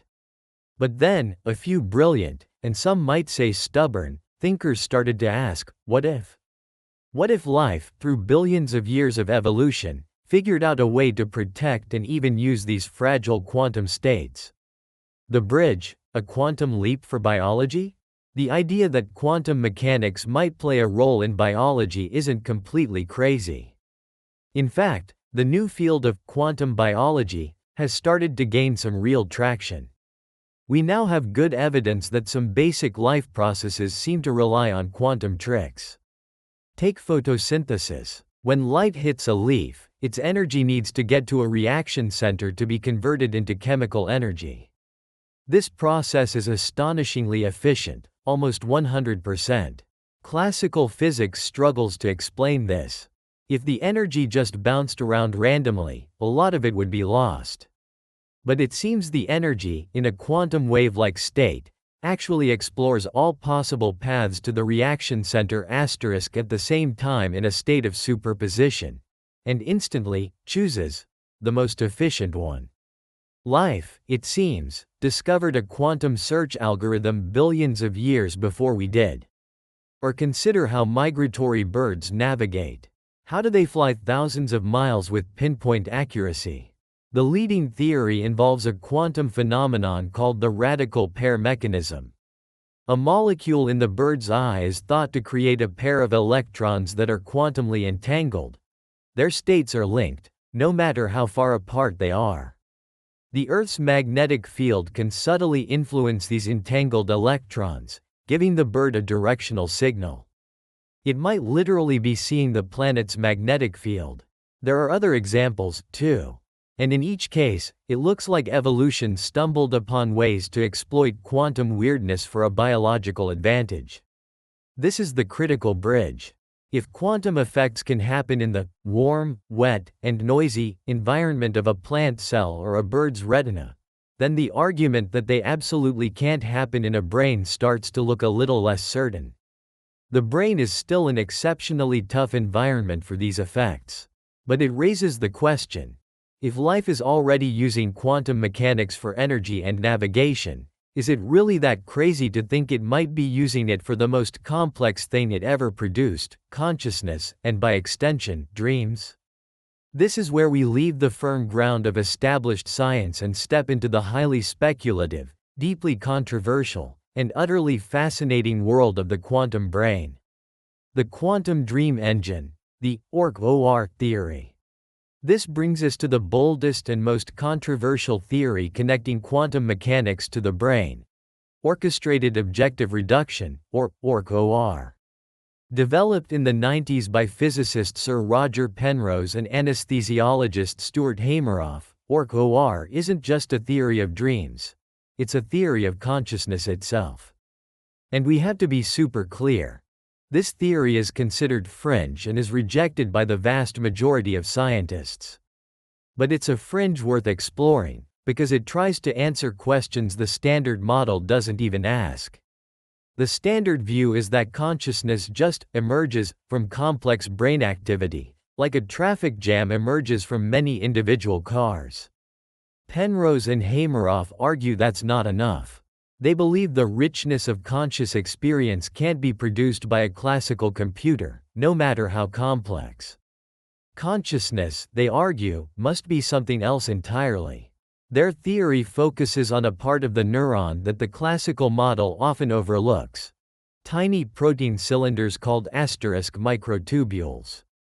These are like the cell's scaffolding. But Hameroff suggested they could be much more: the brain's quantum computers. According to OR, proteins within these microtubules can exist in a quantum superposition of two different shapes. These tiny quantum states could then be linked, or orchestrated, into a large-scale entangled quantum wave function spreading across many neurons. This means that right now, inside your brain, there could be a vast, interconnected quantum system existing in a superposition of countless possibilities. But superpositions are fragile. Penrose proposed that when a superposition reaches a certain size, it becomes unstable and collapses on its own, what he calls objective reduction. And in that moment of collapse, when the universe of possibilities resolves into a single reality, a moment of conscious experience happens. According to OR, your stream of consciousness is a sequence of these collapse events, happening millions of times a second. Each collapse is a moment of now. So, how does this connect to dreams? This is where it gets really interesting. If consciousness is a quantum process, then different states of consciousness, like waking and dreaming, should correspond to different kinds of quantum processing. Consider the impossible logic of dreams. Why can you be talking to your dog 1 second and be on the moon the next? The OR explanation is radical. It suggests that during a dream, the quantum wave function in your brain is exploring a huge range of possibilities in superposition. The dream doesn't follow a linear path because, in a superposition, all paths are being explored at once. The jump from your dog to the moon isn't a jump at all. It's the collapse of a wave function that contained both possibilities and countless others. The strange, associative logic of dreams could be a direct reflection of the non-local, probabilistic logic of quantum mechanics. What about those blended identities, like the person who is both your mother and your coworker? In the quantum world, particles don't have definite properties until they're measured. Maybe dream objects are similar. The mother, coworker entity isn't a glitch. It's the experience of a quantum system that hasn't fully collapsed into one state or the other. It is, quite literally, a superposition of two identities. The theory even reframes why dreams feel the way they do. Your waking consciousness is heavily constrained by sensory input from the outside world. But in REM sleep, those inputs are cut off. The brain is free to explore its own internal, quantum dynamics. The rules of the dream world feel different because they're different. They're the rules of quantum probability, not classical physics. This is a breathtakingly ambitious theory. It suggests the same strange physics that powers the stars also powers your nightly adventures. It's a beautiful, poetic idea. But is any of it true? Waking up to reality, the science and the skepticism. It's time for a cold dose of reality. As compelling as OR is, it faces some very serious, and for most scientists, fatal criticisms. The biggest hurdle is the one we already mentioned, decoherence. The warm, wet, and noisy problem. Mainstream physicists argue that a delicate quantum state couldn't possibly survive in a neuron for more than a fraction of a nanosecond, nowhere near long enough to do anything useful. Any quantum weirdness would be instantly destroyed. Proponents of OR counter that microtubules might have evolved to shield these states, pointing to examples from quantum biology like photosynthesis. There's even some recent, highly debated research suggesting quantum vibrations can be detected in microtubules. Still, the consensus is that it's likely impossible. The second major criticism is the lack of direct evidence. Science works by making testable predictions. Critics argue that OR hasn't produced a clear, testable prediction that can't be explained by classical neuroscience. Until it does, it remains more philosophy than science. Plus, many things OR claims to explain, like the weirdness of dreams, already have perfectly good explanations in classical neuroscience. Occam's razor. The idea that the simplest explanation is usually the best, weighs heavily against it. Why invoke quantum gravity to explain why you dreamt you were late for an exam, when anxiety and memory consolidation with the logic center turned off works just fine? The vast majority of neuroscientists believe we can and will fully explain dreams by continuing to unravel the complex classical interactions of our brains. They argue that as our technology gets better, the mystery will resolve itself without any need for quantum spookiness. So, where does that leave us? On one hand, we have a scientifically robust model that explains dreams through memory and emotion. On the other, we have a highly speculative, unsupported but imaginative theory that suggests our dreams are a window into quantum reality. One is science. The other, for now, is closer to science fiction. But the history of science is filled with ideas once dismissed as crazy that later became cornerstones of our understanding. That doesn't mean OR is correct. The odds are overwhelmingly against it. But it represents the kind of thinking that's essential for progress. The willingness to ask, what if? So which camp are you in?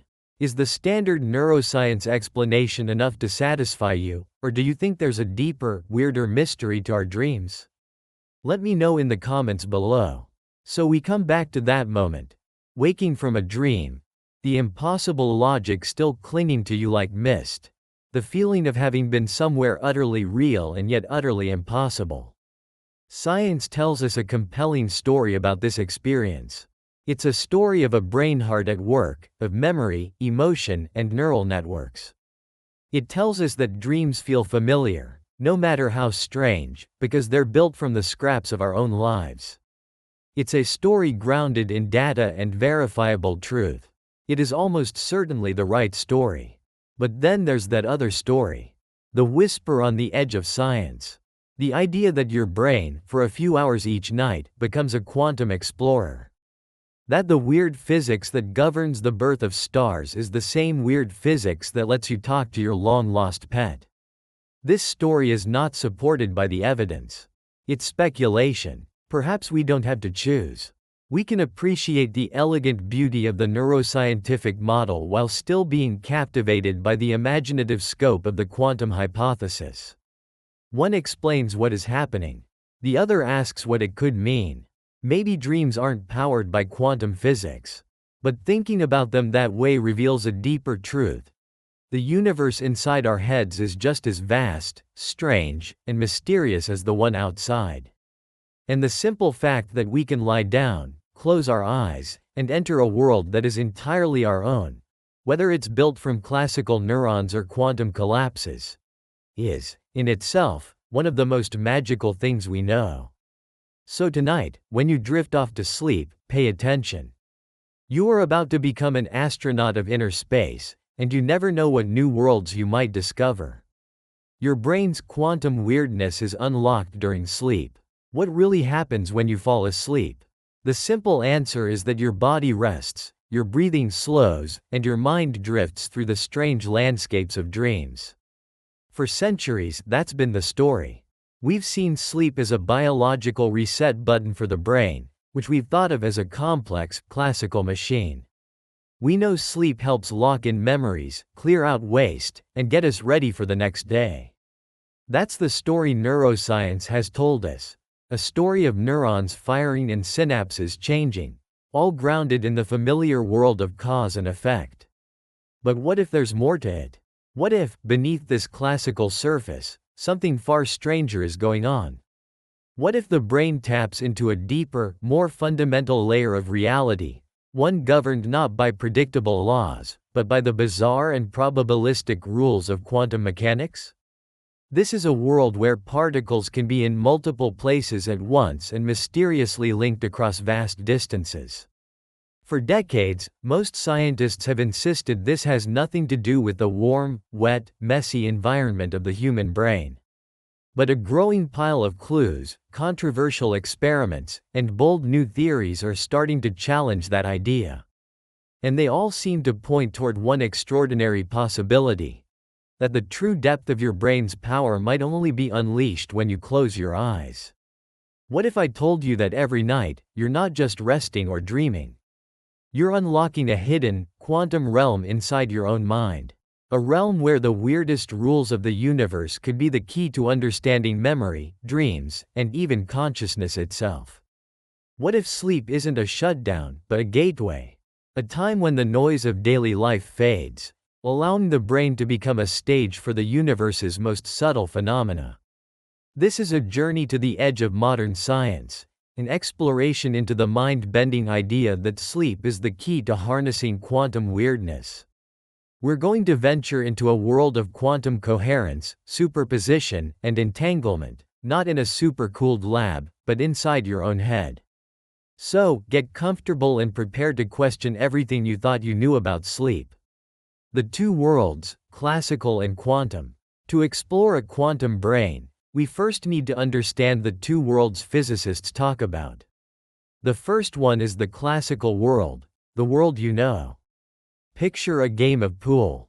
You hit the cue ball, it travels in a straight, predictable line, and it smacks the 8 ball into the corner pocket. Every action has a clear cause and effect. This is the world of Isaac Newton, and it's the world where traditional neuroscience operates. A neuron gets a signal, its electrical state changes, and if it hits a certain point, it fires.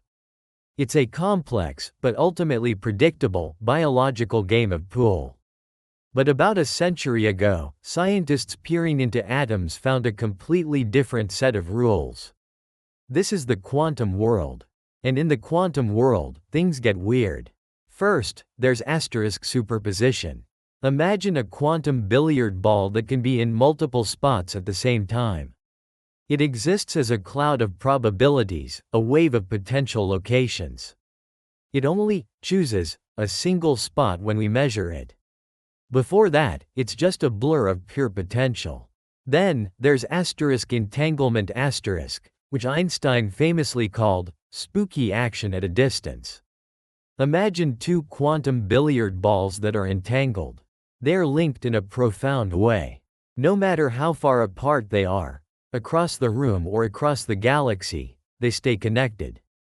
If you measure a property of one ball, like its spin, you instantly know the spin of its partner. Their fates are intertwined. Finally, there's asterisk coherence. A quantum system can only maintain these strange properties as long as it's isolated. This pristine state is called coherence. But the moment it interacts with its environment, the moment a stray particle bumps into it, the magic is lost. The wave of possibilities collapses into a single, mundane reality. This is called asterisk decoherence. Think of a soap bubble, shimmering with a rainbow of colors. The moment you touch it, it pops into a few boring droplets of water. For a quantum system to do anything useful, it has to hold onto its coherence. This is the biggest challenge for building quantum computers, and, as we'll see, it's the biggest challenge for the idea of a quantum brain. After all, what could be warmer, wetter, and noisier than the inside of a living human head? The quantum brain. Theories of a mind in superposition. The idea that our brain isn't just a classical computer isn't new.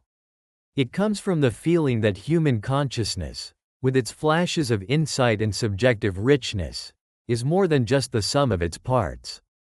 Could quantum mechanics be the missing piece? A few bold scientists have dared to say yes. The most famous theory is asterisk orchestrated objective reduction, OR, asterisk asterisk, proposed in the 1990s by physicist Sir Roger Penrose and anesthesiologist Dr. Stuart Hameroff. They looked past the neurons and into the very skeleton of the cells, at tiny protein cylinders called asterisk microtubules. They proposed that these microtubules are the brain's quantum computers. According to OR, electrons within these microtubules can enter a quantum superposition, linking up and becoming entangled across neurons to form a vast, interconnected quantum state. But what turns this cloud of possibilities into a single, conscious moment? Penrose proposed something he calls asterisk objective reduction. He argues that a superposition creates a tiny conflict in the fabric of space-time, and that this conflict eventually becomes unstable and collapses on its own. The result? A moment of conscious experience. A single, now. Hameroff suggests this process is orchestrated by the classical firing of neurons. He even points to anesthetics as a potential clue. From his work, he knew that certain gases switch off consciousness without stopping most brain activity, and their research suggests these molecules might work by getting into the microtubules and specifically dampening the quantum effects needed for consciousness. More recently, physicist Matthew Fisher has championed a different idea centered on phosphorus. His journey was personal, sparked by his own experiences and questions about how psychiatric medications work. He searched for a biological element that could act as a stable quantum bit, or qubit**, and found that phosphorus was a perfect candidate. It's everywhere in the brain, and Fisher's hypothesis suggests the nuclear spins of phosphorus atoms can act as these qubits. But how could they survive the chaos? He points to a special cluster of calcium and phosphate known as a **Posner molecule. Fisher theorizes that phosphorus atoms can become entangled and then get bundled safely inside these molecules, which could then travel throughout the brain, carrying their quantum information. When the molecules later break down, they could influence whether a neuron fires, allowing the spooky connection of entanglement to coordinate brain activity. It's a brilliant, though still completely theoretical, way the brain could store and process quantum information. These theories paint a radical new picture, suggesting a hidden quantum conversation beneath the classical chatter of neurons. But they all run headfirst into the same massive problem, one that has kept the quantum brain on the fringes of science for decades. The sleep connection, a quiet stage for quantum weirdness? So why would sleep be the key to all this? The answer lies in how the brain's environment changes. The waking brain is a storm of activity, constantly processing information from your senses. This creates an incredibly noisy electrical and chemical environment. Trying to sustain a fragile quantum state in there would be like trying to hear a whisper in the middle of a rock concert. But as you fall asleep, things change. The gates to the outside world start to close. The brain's activity becomes more ordered and rhythmic. The rock concert subsides, and a quiet stillness descends. Could this quiet state be the perfect stage for quantum phenomena to emerge? This is where some recent research gets interesting, but also complicated. A 2021 study involving Gustavo Deco used a mathematical model inspired by quantum mechanics to analyze brain activity during wakefulness and sleep. Now, to be perfectly clear, they didn't find quantum mechanics in the brain. They found that a quantum-inspired math framework was just very good at describing what the brain was doing. You might think this quiet sleep state would be perfect for long-range, quantum-like interactions. But the model actually showed the opposite. It revealed that during wakefulness, the brain operates in a state of high criticality, poised on the edge of chaos, ready to react to anything, with strong, long-range connections. During sleep, this criticality was actually reduced. So while the model is a fascinating new tool, it doesn't quite give us the smoking gun for a quantum sleeping brain. Other, far more controversial, claims have also popped up. Between 2022 and 2023, a team from Trinity College Dublin published findings from sensitive MRI experiments. They claimed to have detected signals in the brain that couldn't be explained by classical physics and looked like macroscopic quantum entanglement. They reported this signal was tied to consciousness and faded when participants fell asleep. However, this is a highly speculative claim that has been met with major skepticism from mainstream science, which is still waiting for anyone to replicate the findings or explain how it could even be possible. Many suspect it was just an experimental artifact. It's a tantalizing headline, but it's far from proven fact. The colossal problem: a hot, wet, and noisy brain. The ideas we've explored are compelling. But now we have to crash back to Earth and face the single, powerful argument against a quantum brain: decoherence. As we said before, quantum states are incredibly fragile. The slightest interaction, a single stray molecule bumping into your system, can destroy the quantum state, collapsing its possibilities into one boring, classical reality. This is why quantum computers are built in some of the coldest, most isolated places in the universe, just fractions of a degree above absolute zero. The human brain is the exact opposite. It's warm, wet, and electrically noisy. From a quantum physicist's perspective, it's a nightmare. It's like trying to protect a single snowflake in a furnace. This isn't just a feeling, it's been calculated. In 2000, physicist Max Tegmark calculated how long a quantum superposition could possibly survive inside a neuron's microtubule. His conclusion was seen by many as a fatal blow to theories like OR. He found that any quantum state would decohere in about 10 to the minus 13 seconds, a tenth of a trillionth of a second. For perspective, the brain processes things on the timescale of milliseconds or thousandths of a second. Tegmark's calculated time is about 1 billion times shorter than the fastest known brain processes. The quantum state would be gone long before the brain could do anything with it. The decoherence argument is the main reason why the vast majority of scientists remain deeply skeptical of quantum brain theories, arguing that the brain is a classical, biological machine. The rebuttal to the rebuttal: pockets of order in the chaos? The decoherence argument is powerful, but the debate isn't over. Proponents of the quantum brain have pushed back, looking for flaws in the argument and proposing clever ways nature might have solved the problem. Stuart Hameroff, for one, has challenged Tegmark's calculations, arguing they were oversimplified. He and his collaborators suggest that water inside microtubules might not be chaotic, but ordered into a protective gel that shields the quantum states. He recalculated the decoherence time and got a figure closer to a tenth of a millisecond. Still incredibly short, but it starts to approach the realm of possibility. Proponents also point to other areas in biology where quantum effects seem to be at play, a field called quantum biology. The classic example is photosynthesis. When light hits a plant, the energy enters a quantum superposition and explores all possible paths to the reaction center at once, instantly finding the most efficient route. It's a clear case of a quantum effect in a warm, wet system. Critics, however, are quick to point out that this coherence lasts for only picoseconds, a trillionth of a second. Scaling that up to the time and size needed for complex brain functions remains a huge, unanswered question. And what about Matthew Fisher's phosphorus theory? It was specifically designed to overcome decoherence. The nuclear spin of a phosphorus atom is naturally better isolated than electrons are. And his core idea is that Posner molecules act as natural armor, protecting the entangled phosphorus spins from the noisy environment, maybe for hours. But the theory rests on a chain of unproven ifs. Do Posner molecules actually form and trap entangled atoms in the brain? Can they really influence neurons? These are all open questions that are now being put to the test in labs.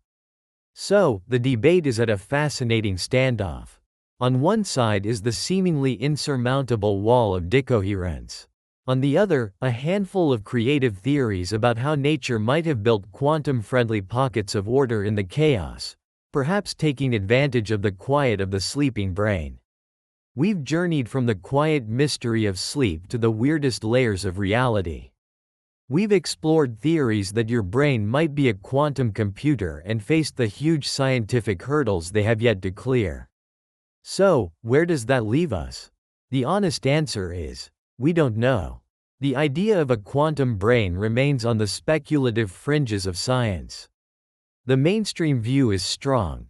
The brain is a classical machine, and decoherence makes any meaningful quantum computing impossible inside it. Yet, the strange, quantum-like mathematical patterns in brain activity and the growing evidence of quantum effects in other parts of biology suggest we shouldn't dismiss the possibility completely. Maybe the answer isn't a simple yes or no. Perhaps the brain is a hybrid, using classical neurons for everyday work but harnessing fleeting quantum effects for specific tasks, like creative problem-solving in dreams or binding information into a single conscious thought. The search for a quantum brain, even if it's a mirage, is forcing us to question our deepest assumptions about the mind and reality. The true miracle of sleep might not be that it unlocks a quantum realm, but that it gives us the quiet space to even ask such questions. It's a nightly reminder that there are vast, unexplored territories in our own minds. So, the next time you lay your head down to rest, take a moment to wonder. Consider the possibility that you're not just shutting down. You might just be logging into a deeper reality, where the fundamental weirdness of the universe is woven into the very fabric of your being. What do you think? Is the quantum mind a fascinating new frontier, or just wishful thinking? Let us know in the comments. And if you enjoyed this journey, consider subscribing for more deep explorations into the science of consciousness. Your brain has a secret quantum mode it only uses during sleep. What if the most important process in your brain happens when you're not even awake? A process that doesn't follow the familiar rules of biology, but the strange and beautiful laws of quantum mechanics. A process that may hold the key to understanding consciousness itself. This is not just a story of what your brain does, but what your brain is. It's a journey to a place where the line between mind and matter dissolves, where the architecture of a single cell might just touch the fundamental structure of the universe. And it all begins when you close your eyes. This is the story of how tiny, elegant structures deep inside your neurons might be running a secret quantum program, a program that reboots and refines your reality each night. It's a radical idea, one that sits at the furthest edge of neuroscience and physics. And right up front, it's important to be clear, this is a controversial theory. Much of what we're about to explore is not accepted by mainstream science. It's a hypothesis, a profound and compelling "what if" that challenges the very foundation of what we think we know about ourselves. So, let this be a journey of exploration, a calm and quiet look at a theory that, if true, would change everything. The fortress of the mind, the classical brain. Before we can venture into the quantum realm, we have to appreciate the beautiful, intricate machine we already know, the classical brain. For centuries, this is how we've understood ourselves. The brain as a fortress of logic, a biological computer of astonishing power. Imagine it, 3 pounds of soft tissue, cradled in your skull, running on no more power than a dim light bulb, yet capable of composing symphonies, designing starships, and contemplating its own existence. It's built from around 86 billion specialized cells called neurons. Each neuron is like a single wire and a tiny processor combined. It has a main cell body, branching dendrites that receive signals, and a long cable called an axon that sends signals out. The magic happens at the gaps between them.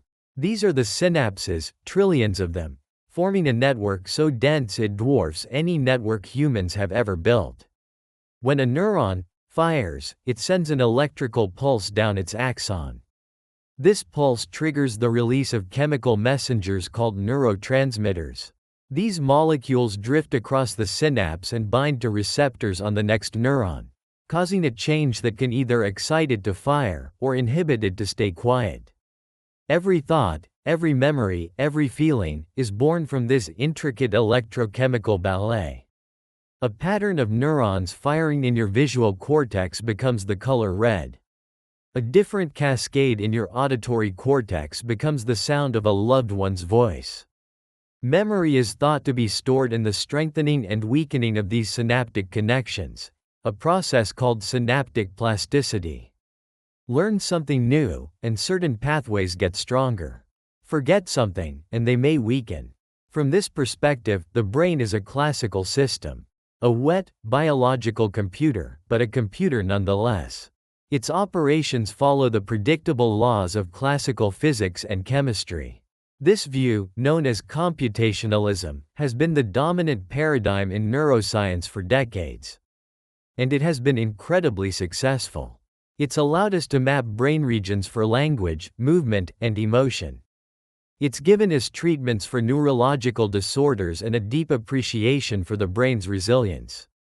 But it has a ghost. A problem so deep it's been dubbed the hard problem of consciousness. The classical model is great at explaining what the brain does. It can explain how it processes information, controls the body, and learns. But it has no explanation for what it feels like to be. It cannot explain subjective experience, or what philosophers call qualia. Why does the pattern of signals for red feel like red? Why is there an inner, private experience of warmth, or sadness, or the taste of a strawberry? A computer can process the wavelength of red light, categorize it, and respond. But does it see red? Most scientists would say no. It's just processing data. The lights are on, but nobody's home. For you, somebody is home. You aren't just processing the world, you're experiencing it. This is the chasm the classical model hasn't crossed. It can describe the mechanics of the brain, but it can't explain the mind. It shows us the intricate wiring of the fortress, but it can't find the person living inside. This profound mystery is what has led some brilliant minds to ask a daring question. What if we've been looking at the wrong level of reality? What if the secret to the ghost in the machine isn't in the classical wiring, but in a deeper, stranger physics happening within it? The Emperor's New Mind, Penrose's challenge. The journey into the quantum brain begins not with a biologist, but with a physicist whose work has shaped our understanding of black holes, Sir Roger Penrose. He looked at the problem of consciousness and saw a reflection of a deep problem in mathematics. His argument is subtle, but its conclusion is shattering. Human consciousness, he claims, must be doing something that no computer can ever do. Penrose's reasoning is rooted in Kurt Gödel's incompleteness theorems. To put it simply, Gödel proved that in any formal mathematical system, the kind our computer programs are based on, there will always be statements that are true, but which can't be proven true from within the system. Yet, human mathematicians can often see that these Gödel statements are true. They use insight, understanding, an intuitive leap that isn't about following a rigid set of rules. They can step outside the system and perceive a truth that the system itself is blind to. For Penrose, this was a profound clue. If the human brain were just a classical computer, it would be bound by the same limitations. But because human minds can grasp these truths, he argues our consciousness is not algorithmic. It's not a computation. It's doing something fundamentally different, something he calls non-computable. Think of it this way. You can give a robot the rules of chess, and it can become an unbeatable player by calculating all the moves. But you could never program it to understand the asterisk beauty of a particular move, or the asterisk meaning of the game. Understanding and meaning aren't the result of following rules. They are a form of non-computable insight. Penrose argues that consciousness is full of these non-computable qualities: understanding, insight, artistic appreciation. These aren't things you can break down into a simple procedure. They require something more. This bold claim put Penrose at odds with the fields of artificial intelligence and mainstream neuroscience. If consciousness is non-computable, then it can never be replicated by a classical computer, no matter how complex. It also means the brain itself can't be just a classical computer. So, if the brain isn't a computer, what is it? Penrose, as a physicist, knew of only one place where non-computable processes were thought to occur: quantum mechanics. Specifically, he pointed to the moment a quantum system collapses into a definite reality. This led him to a radical proposal. The non-computable ingredient for consciousness must be a physical process he called objective reduction. He was proposing that within the brain, there must be a mechanism that could harness this quantum process. He had the what, a non-computable quantum event, but he didn't have the where. He was a physicist, not a biologist. He had no idea where the quantum components could be hiding. He had built a lock, but he was missing the key. And the key would come from a completely different field, from a man who spent his days putting people to sleep. The quantum realm, a gentle introduction. To understand the theory that Penrose and his collaborator would build, we need to take a small detour into the quantum realm. It's a world that defies our everyday intuition, built on principles of uncertainty and probability. In our world, things are definite. A light switch is on or off. A coin lands as either heads or tails.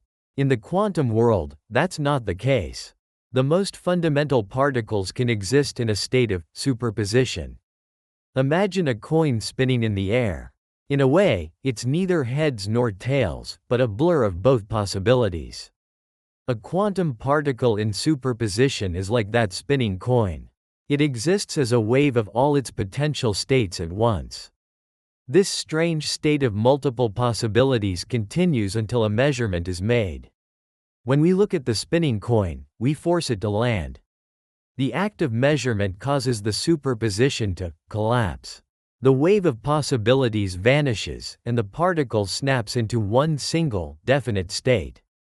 This is the famous measurement problem. Standard quantum theory says the process is random. But Sir Roger Penrose found this unsatisfying. He believed the collapse wasn't random and wasn't caused by an observer. He argued it was a real, physical process, an objective property of the universe itself. He called it objective reduction *, or OR. His theory connects quantum mechanics to the very fabric of spacetime.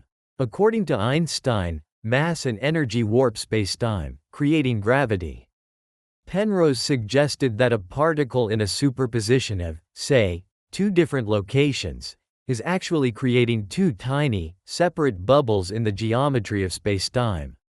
It's a superposition of two different spacetimes. Penrose argued the universe doesn't like this separation. The state is unstable. After a certain time, the superposition collapses into a single state under its own gravitational influence. This is objective reduction. The universe itself chooses a single reality. Crucially, Penrose believed this choice was not random. Instead, he argued the outcome is selected by a non-computable influence embedded in the fundamental geometry of spacetime. Each collapse is a moment where pure mathematical truth influences the physical world. This was the mechanism he had been searching for. A physical process that was non-computable.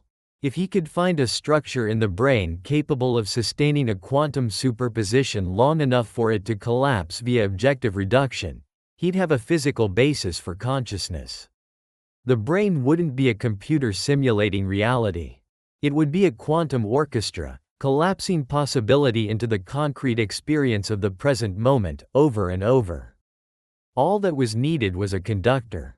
The skeleton of the soul, microtubules and OR. The conductor of this quantum orchestra was proposed by Dr. Stuart Hameroff, an anesthesiologist. While Penrose was wrestling with the math of the mind, Hameroff was concerned with a practical question. How does anesthesia work? He knew that a variety of different gases, with very different chemical properties, could all reversibly switch off consciousness. How could such different molecules all target the same, unknown location to erase subjective experience? Hameroff became convinced the answer didn't lie with neurons and synapses. He believed consciousness had to reside at a deeper level inside the neurons. His search led him to the cytoskeleton, the internal scaffolding of our cells, and specifically to one of its key components, microtubules. Microtubules are long, hollow cylinders, abundant and stable in neurons, where they act as the cell's transport system. Classically, their role was seen as purely structural. But Hameroff saw a potential quantum computer. Microtubules are built from small proteins called tubulin, arranged in a repeating crystalline pattern. Each tubulin protein contains pockets of electrons that can exist in at least two different states, behaving like a tiny switch. In quantum terms, this means each tubulin could act as a quantum bit, or qubit, a bit that can be in a superposition of both 0 and 1 at the same time. Hameroff proposed that the electrons within these proteins could become quantum mechanically entangled, their fates linked, allowing them to act in a coordinated, coherent way. The entire microtubule could sustain a large-scale quantum superposition. When Hameroff read Penrose's book, he realized he had found the missing piece of his puzzle, and Penrose had found his. He contacted Penrose and suggested that microtubules were the quantum devices he'd been looking for. Together, they developed one of the most detailed and controversial theories of consciousness ever proposed, the theory of orchestrated objective reduction or orc-OR. Here is how the theory works. 1. Quantum superposition in microtubules. Inside the brain's neurons, tubulin proteins within microtubules enter a state of quantum superposition. These qubits are orchestrated by the brain's biological processes. 2. Reaching the threshold. This quantum superposition expands, involving more tubulin proteins. As it grows, its separation in the underlying geometry of spacetime also grows, getting closer to the threshold for objective reduction. 3. Objective reduction in a moment of consciousness. When the threshold is reached, the quantum superposition collapses. This is the OR event. According to the theory, each one of these collapse events is a moment of conscious experience. 4. A stream of consciousness. This process repeats at an incredible speed, potentially corresponding to the gamma frequency brainwaves known to be correlated with conscious awareness. This rapid sequence of discrete conscious moments blends together to create our smooth, continuous stream of consciousness. In the orc-OR theory, the brain isn't generating consciousness from scratch. It's a quantum orchestra that is collapsing pre-existing, proto-conscious information embedded in the fabric of spacetime into the full, rich experience of the mind. Consciousness, in this view, is a fundamental feature of the universe, and microtubules are the antennas that tune into it. This was an astonishing claim. But Hameroff believed he had a smoking gun: anesthesia. The anesthesia connection and the quantum switch. For Stuart Hameroff, the mystery of anesthesia was the thread that led him to the quantum world. His logic was simple.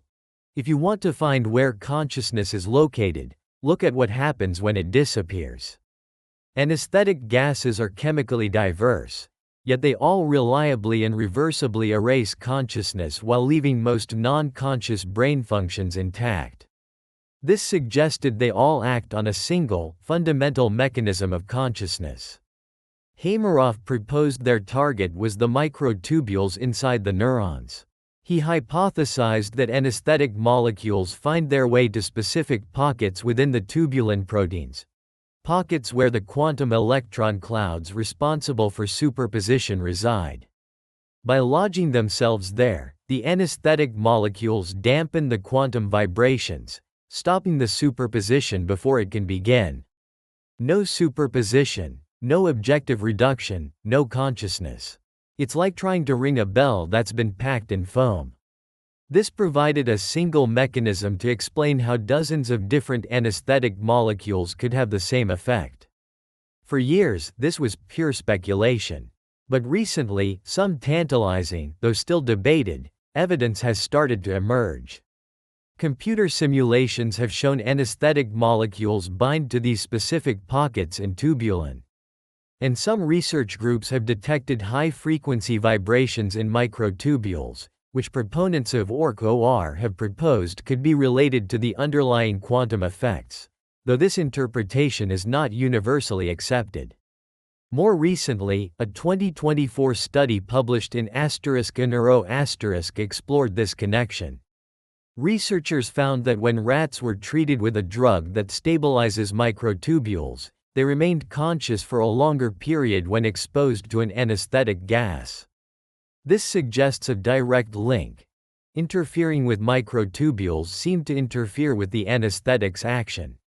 While this doesn't prove the OR theory, it has moved the idea that anesthesia works at a quantum level from a thought experiment to a hypothesis being actively investigated. And it leads us to the heart of our story. If anesthesia is a chemical way to switch off the quantum mechanism of consciousness, is there a natural process that does something similar every single night? The quantum reboot of sleep. You think your brain is powering down when you sleep. But what if it's actually booting up into a different mode? A quantum mode that, according to its proponents, might be the very source of consciousness. This is where the OR theory makes one of its most speculative leaps. The biggest and most persistent criticism of any quantum brain theory is the warm, wet, and noisy problem. The brain is a chaotic environment, far too hot and chaotic for the delicate quantum states we create in labs. Critics argue any quantum superposition would be destroyed almost instantly. But proponents of OR ask, what happens when we sleep? Mainstream neuroscience has firmly established that sleep is vital. One key function is waste clearance. During sleep, the flow of cerebrospinal fluid, CSF, in the brain increases, washing out metabolic byproducts and toxic proteins that build up during the day. Another is memory consolidation. The brain replays and strengthens important memories, integrating them into long-term storage. The OR theory offers a speculative quantum layer to these classical processes. Proponents suggest that the quieter, more synchronized environment of deep sleep might provide a window for quantum coherence to survive longer. With less classical noise, they argue, the quantum computations in microtubules could become more stable and complex. This reframes the purpose of sleep entirely. From this fringe perspective, sleep isn't just a shutdown, it's a quantum maintenance protocol. What if memory consolidation isn't just about strengthening synapses? What if it also involves reinforcing quantum information in the microtubules? Perhaps the slow-wave oscillations of deep sleep help orchestrate these quantum processes. What about dreams? From an OR perspective, dreams could be the quantum mind at play, freed from the constraints of sensory input, exploring vast landscapes of possibility. It's crucial to be clear. These are fascinating speculations built on top of the already controversial OR theory. They are not supported by the same level of evidence as the classical models of sleep. Research into how sleep restores the brain to a state of criticality for optimal information processing provides a powerful, evidence-based explanation for sleep's function without invoking any quantum mechanics. The OR interpretation remains a radical alternative, a different lens through which to view the same phenomena. But if this idea holds any truth, it means that when you wake up, you aren't just rested. You may be, in a sense, reborn, your consciousness freshly collapsed from the quantum potential of the universe.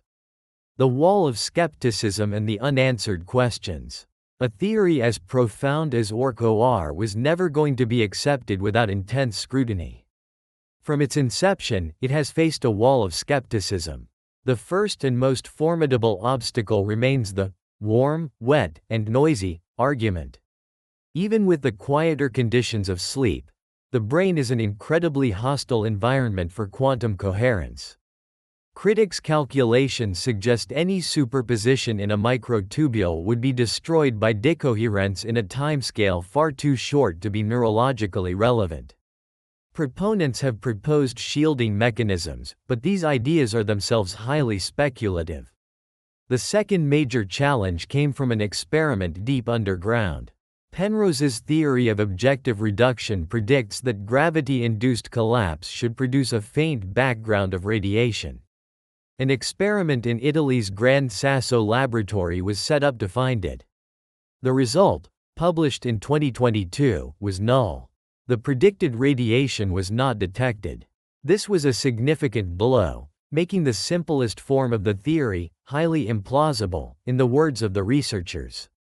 While proponents argue that modified versions of the theory could survive this result, the most straightforward prediction failed a direct experimental test. A third area of criticism comes from mainstream neuroscience. Neuroscientists argue that we simply don't need OR.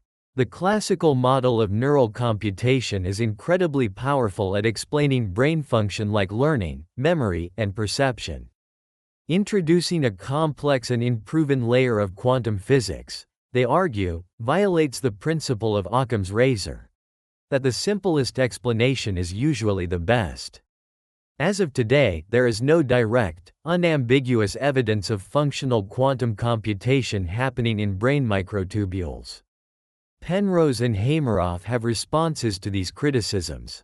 They argue that decoherence calculations are based on oversimplified models and that research in quantum biology shows nature can protect quantum effects in other warm systems.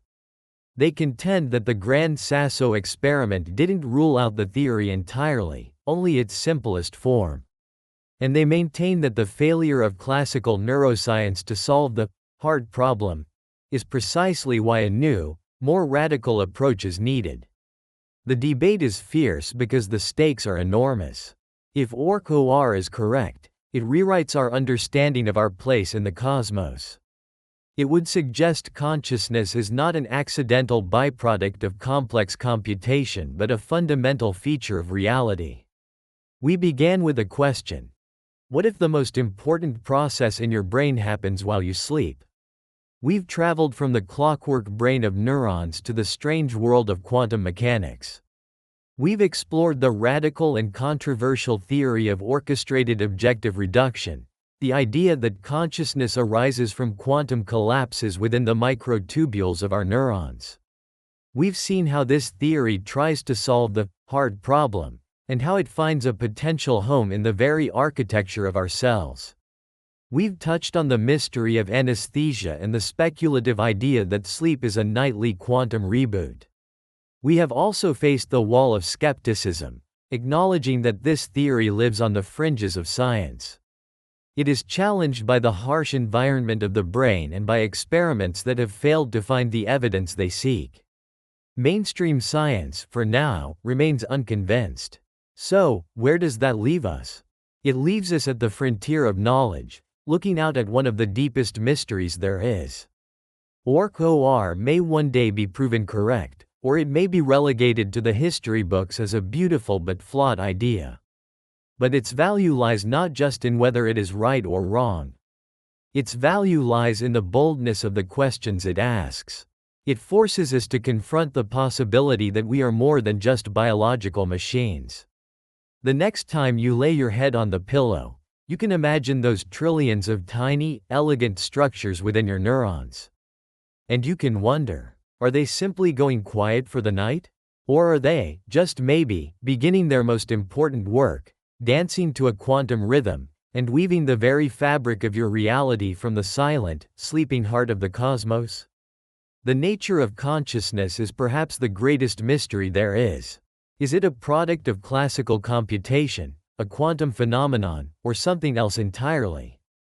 What do you think? Share your thoughts and ideas in the comments below. Science confirms your brain enters a parallel universe in dreams.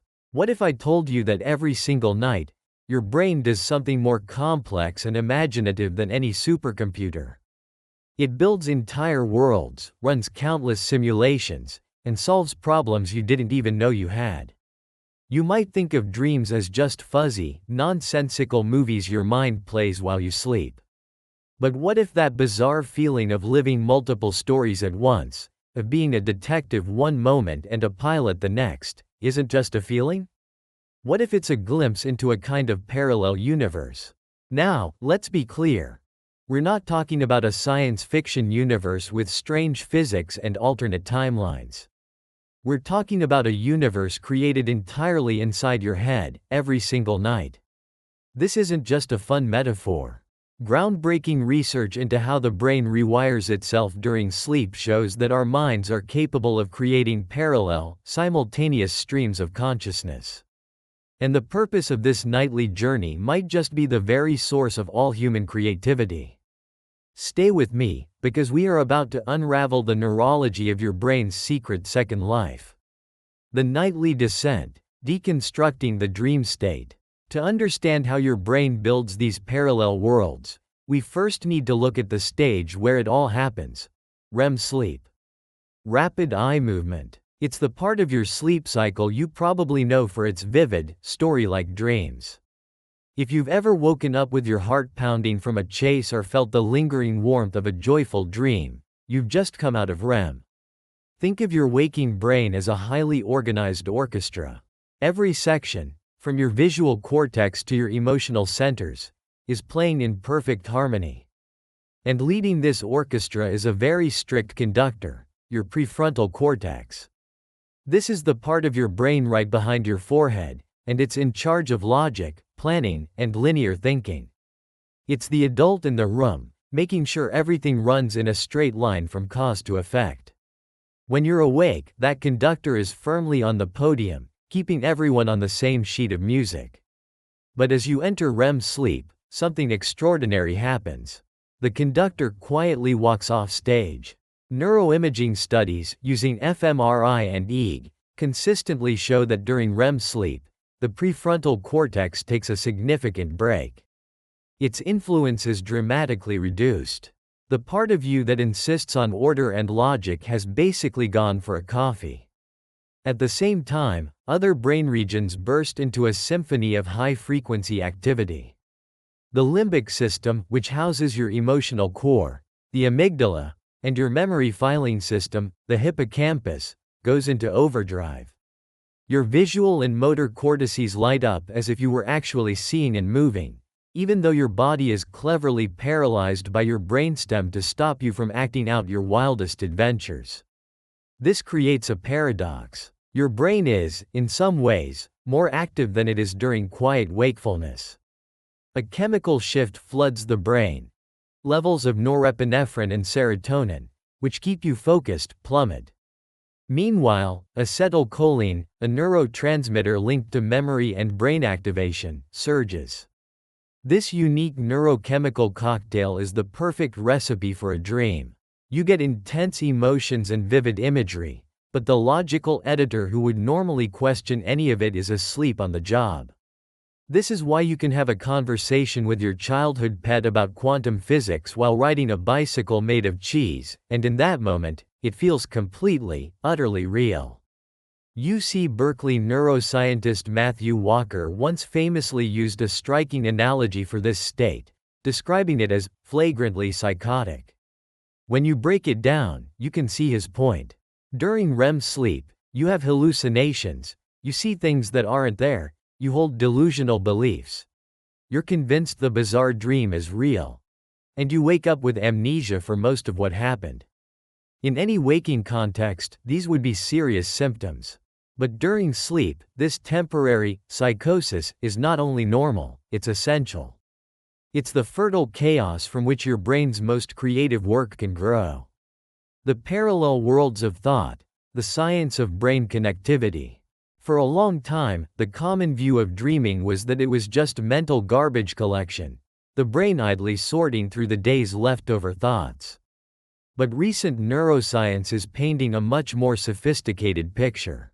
It's not a garbage truck, it's a supercomputer running multiple simulations at once. The key to this lies in brain connectivity.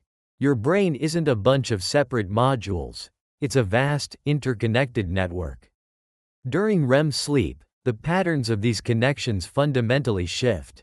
Instead of the rigid, top-down structure of the waking brain, the dreaming brain becomes hyper-associative. Imagine your thoughts during the day as cars on a highway, all moving in the same direction, following clear signs dictated by the prefrontal cortex. Now, imagine the dream state as a bustling city with no traffic lights.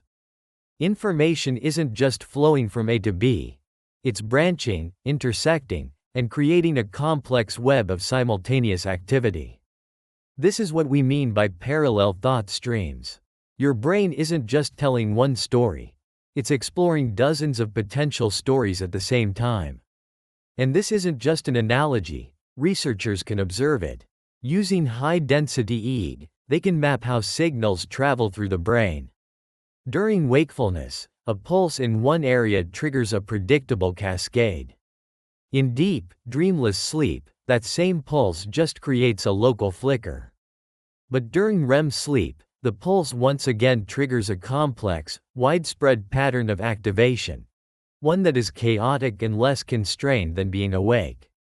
The hippocampus, your brain's memory librarian, is central to this. One of its jobs is to consolidate memories, transferring important info from short-term to long-term storage. It does this through a process called neural replay, mostly during deep non-REM sleep. As you experience an event during the day, a specific sequence of neurons fires. When you sleep, the hippocampus replays this sequence, but at super high speed. But the brain doesn't just replay one memory at a time. It seems to be weaving fragments of different memories together. Research from scientists like Matt Wilson at MIT has shown this replay isn't always a perfect copy. The brain can run the memory forward, backward, or even jump to completely new, shortcut paths the person never actually took. This is where parallel processing comes to life. The brain takes the data of your day, a conversation, a scene from a movie, a problem from work, an old childhood memory, and it doesn't just review them one by one. It loads them all at once and lets them collide. It runs simulations. What if this conversation happened in that movie scene? What if the logic from that work problem was applied to this childhood memory? This process is incredibly efficient. It allows the brain to find hidden connections between experiences that would seem totally unrelated to your logical, waking mind. While much of the initial memory replay happens in non-REM sleep, REM sleep seems to be the stage where the brain takes these replayed fragments and spins them into the bizarre, emotionally charged stories we call dreams. So when you dream that you're in your childhood home, but your boss is there, and you're all trying to solve a puzzle from a video game you played last week, this isn't random noise. It's your brain running parallel thought streams.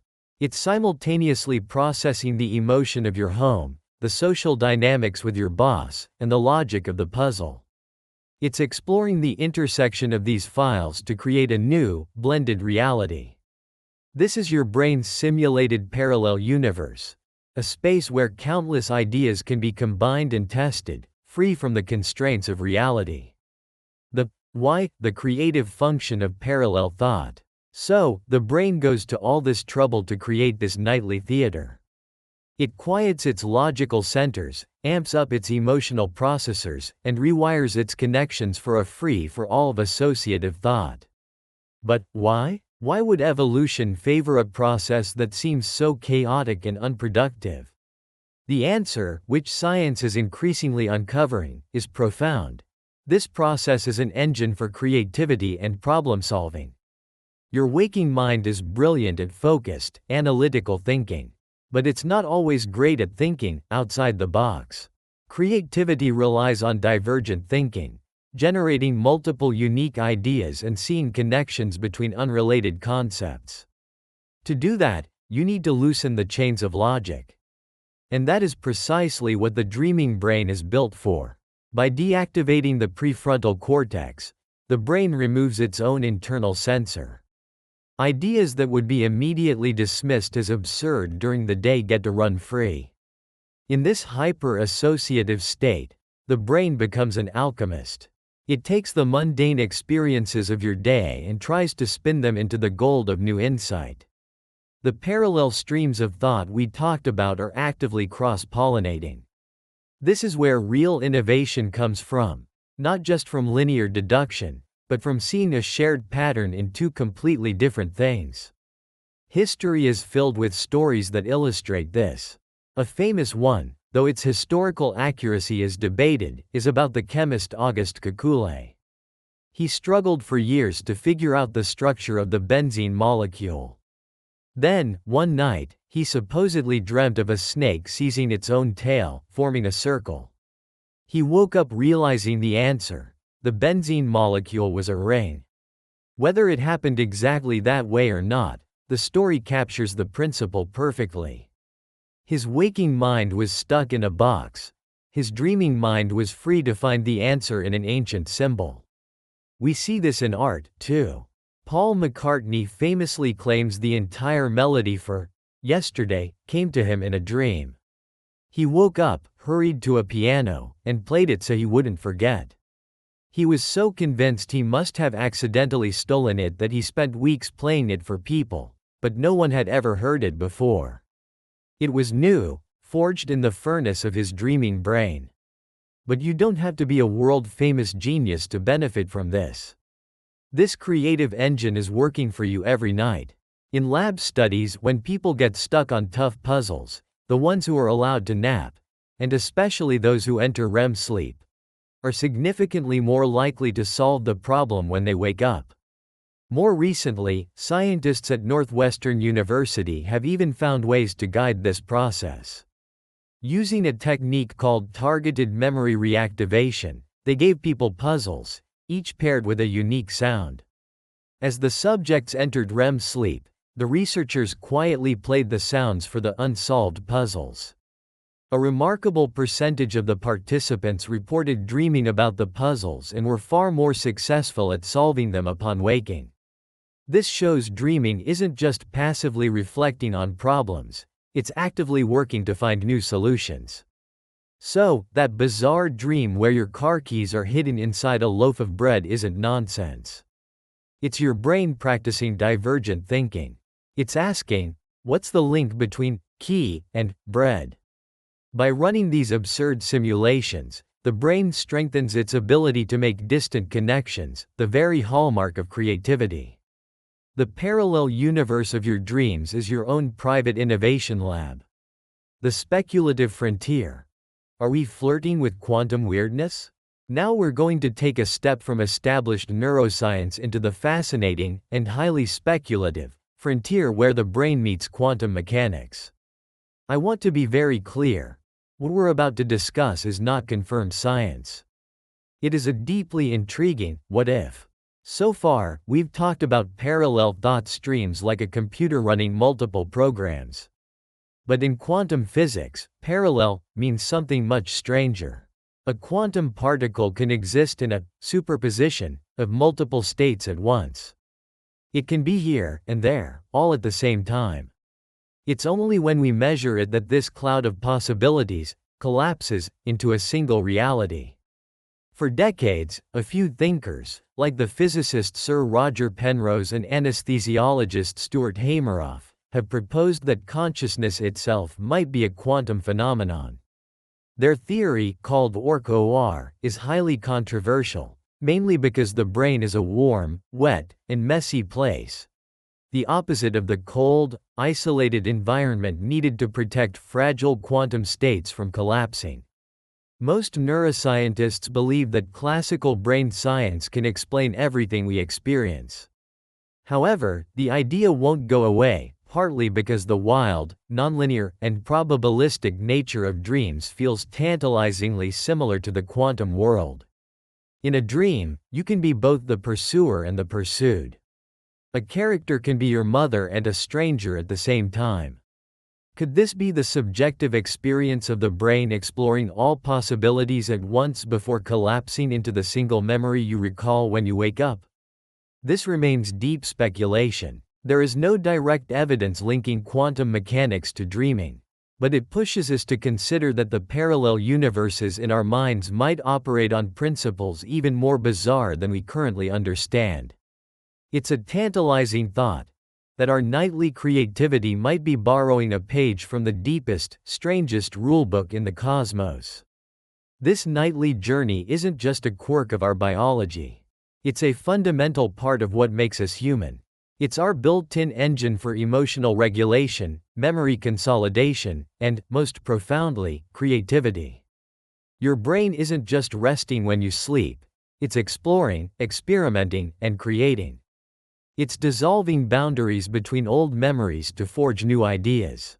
So the next time you wake up from a dream that felt like a journey through another life, with multiple plots and impossible twists, don't just dismiss it as nonsense.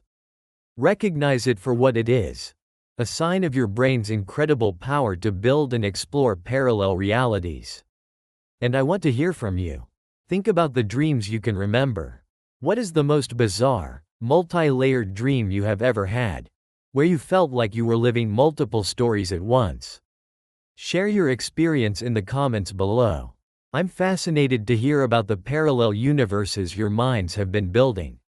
We started with a wild idea that your brain enters a parallel universe when you dream. And we've seen how this metaphor is grounded in the real, complex science of sleep. We've seen how the brain's logical conductor steps aside, letting our emotional and visual centers create worlds unbound by waking rules. We've explored how the brain's connections shift to create not one linear story, but a web of parallel thought streams where dozens of ideas can collide. We've seen that this nightly chaos has a profound purpose. It is an engine of creativity, a problem-solving machine that works by making connections our logical minds would never dare to. And we even touched the speculative edge of science, asking if this mental multiverse could be flirting with the strange rules of the quantum world. The science of dreams is always evolving, but one thing is becoming clearer: dreaming is not passive. It's an active, vital, and incredibly sophisticated process. It's the mind's way of making sense of the past while imagining new futures. So embrace the weirdness, cherish the chaos, because in the parallel universe of your dreams, you are not just sleeping. You are creating. Your brain isn't the same when you wake up. You go to sleep as one person, but you wake up as someone new. Think about that for a second. It sounds like the tagline for a wild science fiction movie, but it's exactly what happens inside your head every single night. The you that went to bed was carrying all the raw, unfiltered data of the day. The conversations, the articles you skimmed, the problems you wrestled with, the fleeting thoughts. That person was a jumble of fresh inputs, a noisy mess of potential memories and half-formed ideas. But the you that woke up this morning? That person is different. The data has been processed. Important files have been saved, the junk has been dragged to the trash, and the whole system has been optimized. You woke up with a brain that is physically, structurally different from the one you fell asleep with. We tend to think of sleep as just downtime, a passive state where the body and mind go offline to recharge. But the truth is, the sleeping brain is a bustling city of activity. It's a construction site, a library, a cleaning service, and an editor, all working the night shift to build the person you'll be tomorrow. Why does one good night of sleep leave you feeling sharp and ready to learn, while a bad one leaves you groggy, forgetful, and fragile? The answer isn't just about feeling rested. It's about whether this profound nightly transformation was a success. Tonight, we're going deep into the architecture of the sleeping brain. We'll see how your memories are broken down, rebuilt, and saved. We'll explore how your brain physically rewires itself, strengthening some connections while demolishing others. And we'll even take a quick detour to ask if some truly bizarre physics could ever play a role. By the end, you'll never think about falling asleep the same way again. You'll understand that you are not just resting, you are under construction. The illusion of continuity. We all live with a powerful and comforting illusion, the idea of a continuous self. The person you are right now feels like the same one who was here 5 minutes ago, and the same one who will be here tomorrow. This seamless stream of consciousness feels like the very definition of you. It's a story your brain tells itself, about a single hero moving through time. But every night, you willingly interrupt that story. You plunge into a state where the narrative dissolves. For hours, your conscious awareness of the world, and of yourself, just fades out. You are, for all intents and purposes, gone. The story stops. When you wake up, your brain does a remarkable job of picking up the narrative right where it left off. That groggy feeling, what scientists call sleep inertia, is the brief moment you can feel the gears of consciousness grinding as the system reboots. Your brain is rapidly pulling your memories, your personality, and your awareness back online. It's so good at it that within minutes, you feel like the same person again. The interruption is forgotten. But what if this feeling is just that, a feeling? Philosophers have wondered for centuries. If you replace every plank on a ship, one by one, is it still the same ship? Your brain is doing something far more profound every night. It isn't just replacing the planks, it's redesigning the blueprints. Yesterday's you was a brain optimized for real-time perception and reaction. It was taking notes, furiously scribbling down everything that happened.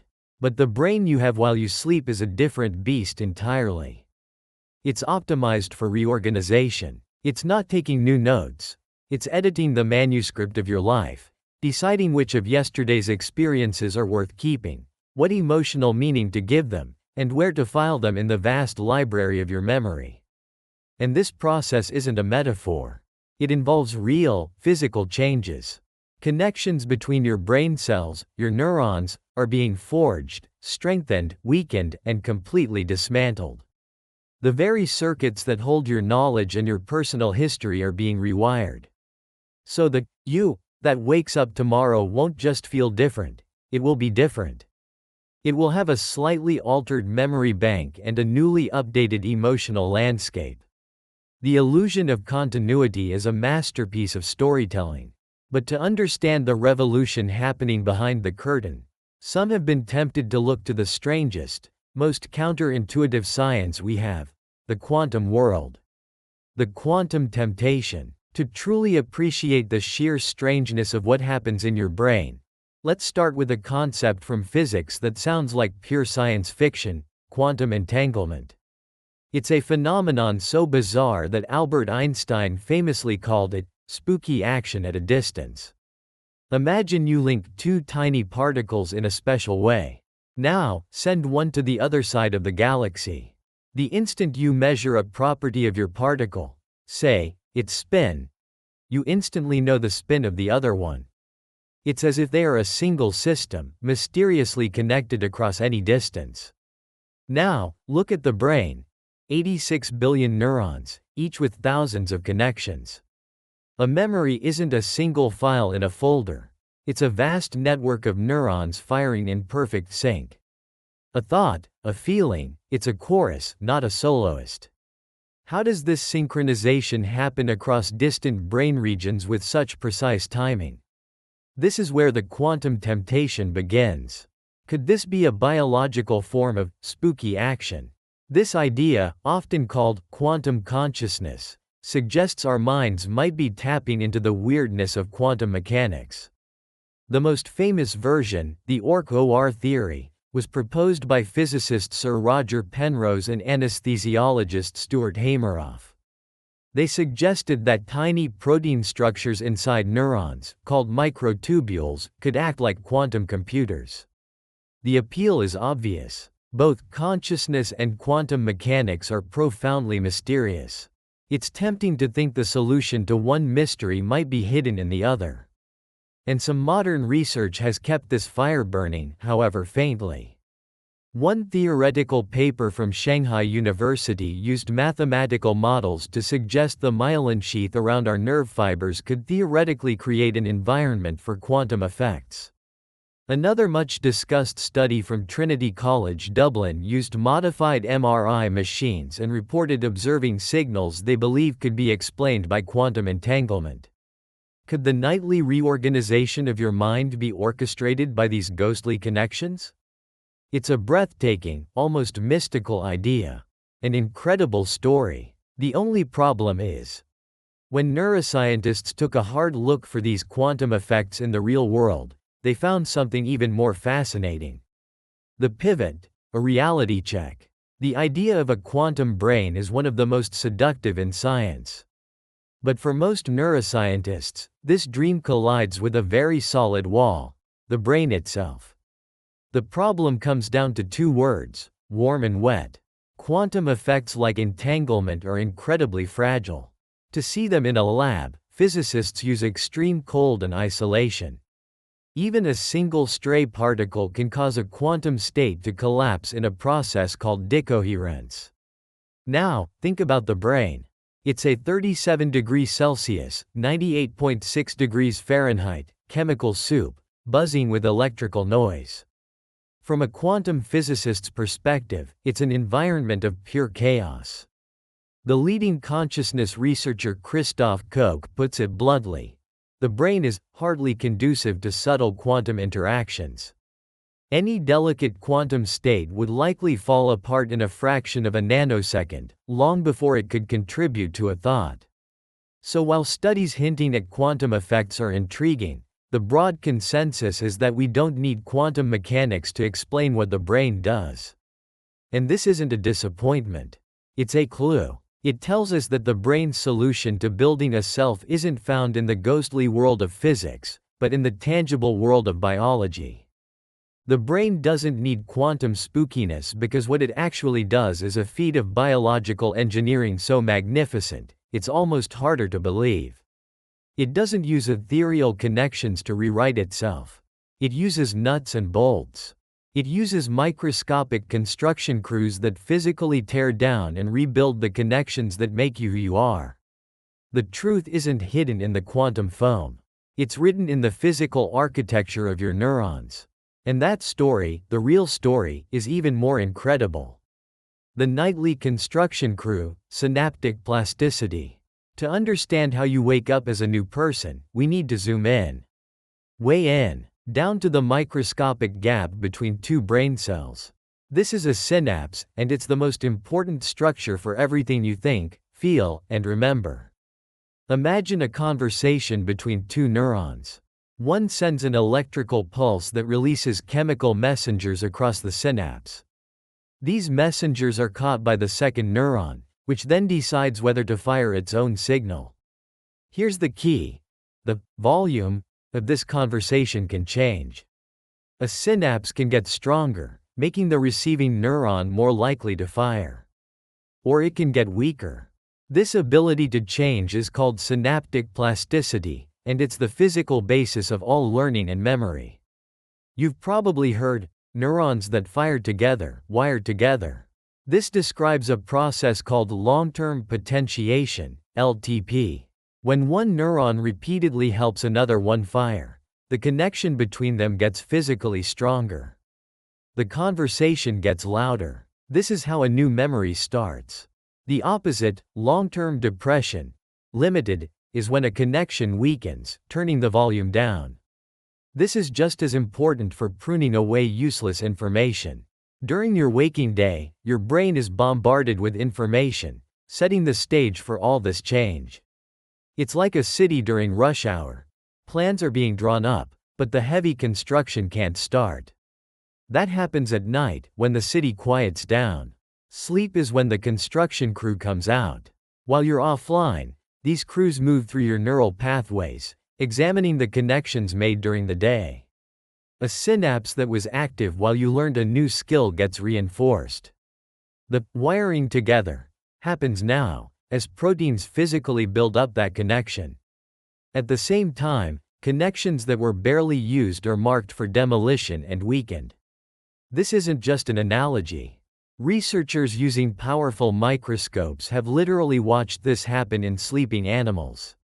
They've seen the tiny protrusions on neurons, called dendritic spines, physically grow and change shape during sleep after a learning task. New connections sprout while others shrink and disappear. Your brain is being physically re-sculpted. So when you say, "I need to sleep on it," you're describing a literal biological process. You are giving the nightly construction crew the time it needs to go in and physically build the blueprints laid down during the day, turning faint sketches into permanent architecture. The life of a memory. The journey from a fleeting experience to a permanent memory is a carefully choreographed performance, and sleep plays the starring role. Neuroscientists often describe it as a multi-stage process. Stage 1. The snapshot, the hippocampus, asterisk. It all starts the moment you have a new experience. Let's say you visit a new cafe. The sights, sounds, and the name of the cafe all converge on a crucial brain structure, the hippocampus.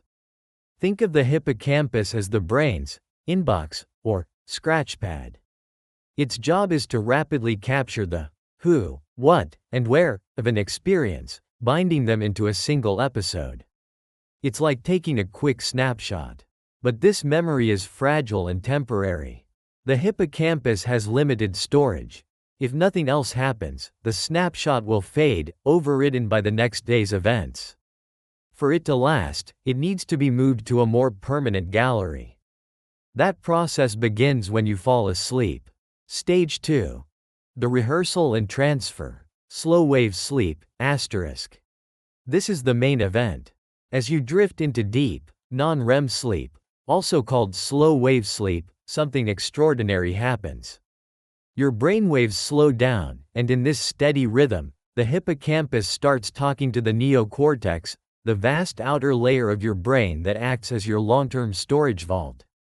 The hippocampus begins to replay the memories it recorded, but in a highly compressed, fast-forward fashion. This replay is a signal to the cortex, a dialogue helped along by bursts of activity called sleep spindles. You can think of spindles as the save commands. Each time a memory is replayed, a spindle helps etch that pattern into the circuits of the cortex. This is where LTP, that synaptic strengthening, does its most important work. Researchers at NYU Langone Medical Center trained mice on a task and found that the mice allowed to sleep showed significant growth of new dendritic spines in their motor cortex. Sleep was physically building the skill into the brain. The memory is being transferred from a temporary file to the permanent hard drive. Stage 3. The archiving and integration, REM sleep and beyond, asterisk. Memory consolidation doesn't happen all at once. The final stage involves stabilizing this new memory and integrating it with everything you already know. This seems to happen over subsequent nights and involves different stages of sleep, especially REM sleep. During this phase, the memory becomes less dependent on the hippocampus. It gets woven into the fabric of your knowledge. Your memory of that one cafe is now linked to your broader understanding of what cafes are, your memories of other cities, and the general rules of how the world works. The memory transforms from a specific episode, that time I went to that cafe, into general knowledge. The raw data from yesterday has been rehearsed, transferred, and integrated. But just as important as what's saved is what's thrown away. The janitor, pruning and forgetting. We think of a perfect memory as one that remembers everything. But a brain that remembered everything would be a nightmare. It would be a chaotic mess, overwhelmed by useless information. Imagine remembering the face of every stranger you've ever passed on the street. You wouldn't be a genius. You'd be paralyzed, unable to distinguish the important signal from the overwhelming noise. This is why your brain's nightly transformation includes a team of janitors. Forgetting is not a failure, it is a critical, active feature of memory. The process is called synaptic pruning. While some connections are strengthened, many more are actively weakened and dismantled, especially during REM sleep. It's like a gardener trimming away dead branches to allow the healthy ones to flourish. This has two huge benefits. First, it saves energy. Maintaining synapses is expensive, so getting rid of useless ones frees up resources. Second, and more importantly, pruning makes your memories and skills clearer. By weakening unimportant pathways, the brain boosts the signal-to-noise ratio. When you're learning a guitar chord, your brain at first creates a wide, messy network of connections. As you sleep and practice, pruning trims away the connections for the wrong finger movements and strengthens the ones for the correct, efficient movement. The skill becomes cleaner, faster, and more precise. The you that falls asleep is a rough draft, full of crossed-out words and irrelevant notes. The janitorial staff works through the night, deleting the clutter and cleaning up the page. The you that wakes up is the clean copy. It's a more refined, more efficient, and more intelligent version of yourself. So, we come back to where we started. You go to sleep as one person and wake up as another. And this isn't a metaphor, it's a biological reality. While you are unconscious, your brain is replaying the day, deciding what's worth keeping. A construction crew is physically rebuilding your neural connections, and a janitorial team is actively pruning away the noise, making the essential stand out with brilliant clarity. The architecture of your mind is literally being remodeled. This nightly rebirth is the foundation of learning, creativity, and emotional health. Every good night of sleep is an investment in a better version of yourself. You are not merely resting. You are not just recharging. You are undergoing a profound act of self-creation. You are a work in progress, and your brain is the tireless artist, sculpting and refining you, night after night. You closed your eyes as yesterday's model. You will open them as tomorrow's masterpiece. If you enjoyed this journey into the science of you, consider subscribing for more explorations into our amazing world. Your brain is a quantum compass, and sleep is how it resets. A European robin, a creature weighing less than a single ounce, can navigate the entire continent of Africa and back to the very same spot. It doesn't use stars or landmarks in the dark. It sees the Earth's magnetic field. This isn't science fiction. It's a trick powered by the weird rules of quantum physics. This built-in quantum compass is one of the greatest discoveries in biology. But it brings up an even bigger question.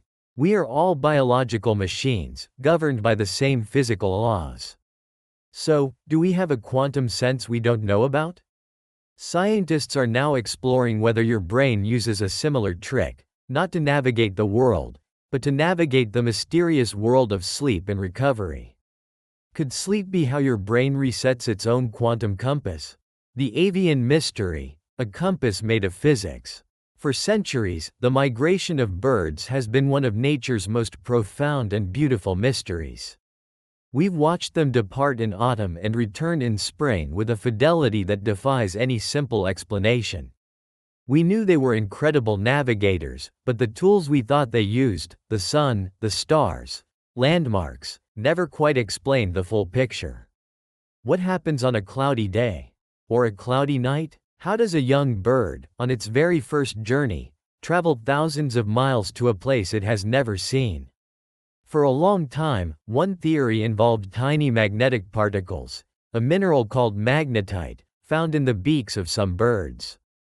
The idea was that these particles would act like microscopic compass needles, physically aligning with the Earth's magnetic field to provide a sense of direction. It was a plausible, mechanical explanation. The problem? The Earth's magnetic field is incredibly weak, about 100 times weaker than a fridge magnet. The force it would exert on a nerve cell would likely be drowned out by the thermal noise and random jostling of a living animal. It was like trying to hear a pin drop in a rock concert. Then, experiments revealed something even stranger. The bird's magnetic sense seemed to depend on light, specifically, blue-green light. This made no sense for a compass based on magnetite particles in the beak. Why would a tiny piece of iron care what color light was hitting the bird's eye? The classical explanations were breaking down. To solve the mystery, scientists had to take a leap into a realm most people thought was far too fragile for the warm, wet, chaotic environment of a living cell: the world of quantum mechanics. To get what happens next, you have to embrace a concept that even Einstein called spooky. At the subatomic level, particles like electrons don't have a definite location until you measure them. Instead, they exist in a cloud of possibilities, a superposition. Think of it like a spinning coin. It's not heads, and it's not tails. It's a blend of both at once. Only when it lands, when it's measured, does it collapse into one definite state. The idea that biology could be using this ghostly uncertainty seemed like pure fantasy. Quantum effects were for the pristine, ultra-cold world of the physics lab. But it turns out nature is a far more clever physicist than we ever gave it credit for. The solution to the bird's compass wasn't a classical machine. It was a quantum engine. The radical pair, unveiling the quantum engine. The search for the quantum compass led scientists to a specific protein in the bird's retina called cryptochrome. These are light-sensitive molecules that we have in our own bodies to help regulate our sleep-wake cycle. In a migratory bird's eye, though, cryptochrome performs a feat of quantum magic. Here's the theory. When a photon of blue light hits a cryptochrome molecule, it kicks an electron from one part of the molecule to another, creating what's called a radical pair. These are two molecules whose unpaired electrons are now quantum mechanically linked, or entangled. The key property here is spin. When the radical pair is born, the spins of its two electrons are correlated. They flicker rapidly between two states. A singlet state spins opposite, and a triplet state spins parallel. This is a purely quantum process. But this is where the Earth's magnetic field comes in. That incredibly weak field is just strong enough to influence how the radical pair flickers. It changes the rate of conversion between the singlet and triplet states. Crucially, the strength of this influence depends on the angle of the radical pair relative to the magnetic field lines. When the bird turns its head, the cryptochrome molecules change their orientation, which alters the quantum dance of the electron spins. This, in turn, changes the final ratio of the chemical products that are formed when the radical pair collapses. This difference in chemical products is the signal. The bird's brain interprets this difference, likely as a pattern of light and dark spots superimposed over its normal vision. The bird doesn't feel north, it sees it. This theory, the radical pair mechanism, beautifully explains the bizarre experimental data. It explains the light dependency and why blue light is necessary. And it explains the incredible sensitivity, since quantum systems are famously sensitive to tiny disturbances. Evidence is mounting. Lab experiments have shown that the cryptochrome protein from migratory robins is indeed sensitive to magnetic fields, suggesting it has been fine-tuned by evolution for navigation. So what about the magnetite in the beak? Current thinking is that birds might use both systems. The radical pair compass in the eye tells the bird which way it's facing, the compass, while the magnetite-based sense might provide information about its location on Earth, like a magnetic map. It's an elegant two-part solution to one of nature's greatest marvels. Nature's other quantum secrets. So, is this avian compass a one-of-a-kind evolutionary fluke, or is nature secretly riddled with these quantum tricks? The answer seems to be a resounding yes. Let's look at photosynthesis. When sunlight hits a leaf, its energy needs to travel through a dense forest of proteins to a reaction center. Classically, this would be like a random pinball game, wildly inefficient. Yet, photosynthesis operates at near 100% efficiency. How? The answer is quantum coherence. The energy packet doesn't take one path. It acts like a wave and takes all possible paths at once in a superposition, instantly finding the most efficient route. It's like searching every floor of a building for a room at the same time, instead of checking them one by one. Nature's quantum toolkit doesn't stop there. Think about the enzymes in our cells. Many of life's essential chemical reactions require getting over an energy barrier. Classically, you have to push a boulder all the way up a hill. But in the quantum world, there's another way, quantum tunneling. Instead of going over the hill, a particle can sometimes spontaneously disappear from one side and reappear on the other.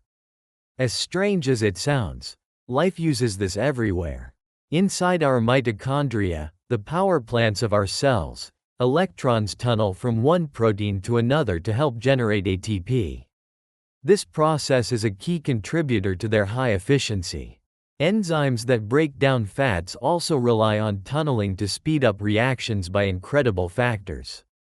We know this because of something called the kinetic isotope effect. If you replace a light hydrogen atom with its heavier cousin, deuterium, the reaction rate plummets. In quantum tunneling, mass is critical. The heavier the particle, the harder it is to tunnel. This slowdown is the smoking gun for quantum tunneling at the heart of life's chemistry. From photosynthesis to enzyme function, biology appears to be a quantum playground. Life isn't avoiding the weirdness of the quantum world, it's embracing it. This brings us to the ultimate frontier, the human brain. The final frontier, the quantum brain. For decades, the brain has been seen as a classical computer.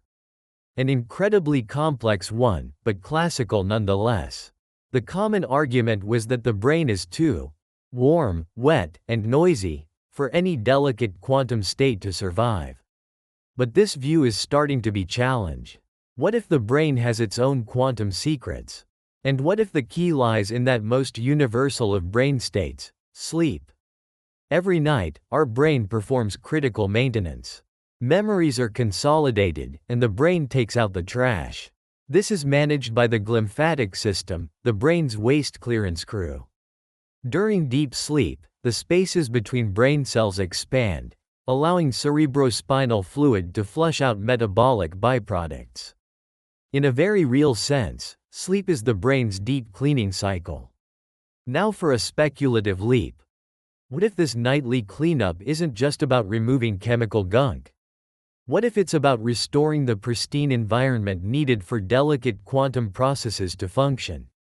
What if sleep is the act of resetting the brain's quantum hardware?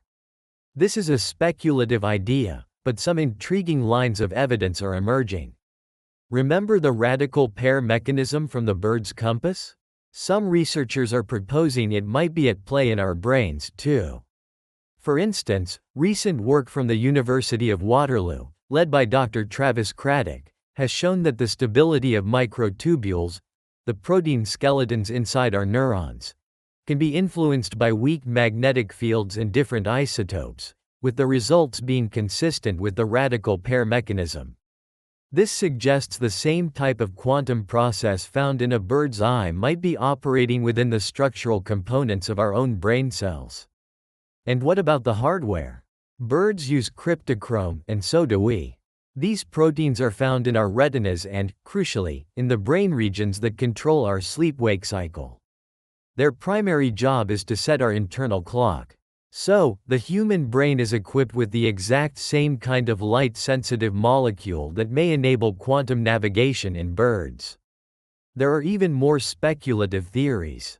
The OR theory, from Nobel laureate Sir Roger Penrose and Dr. Stuart Hameroff, suggests that consciousness itself arises from quantum computations in microtubules. This idea has been highly controversial for years, but some experiments have shown that anesthetics, which switch off consciousness, might work by dampening quantum vibrations in these microtubules.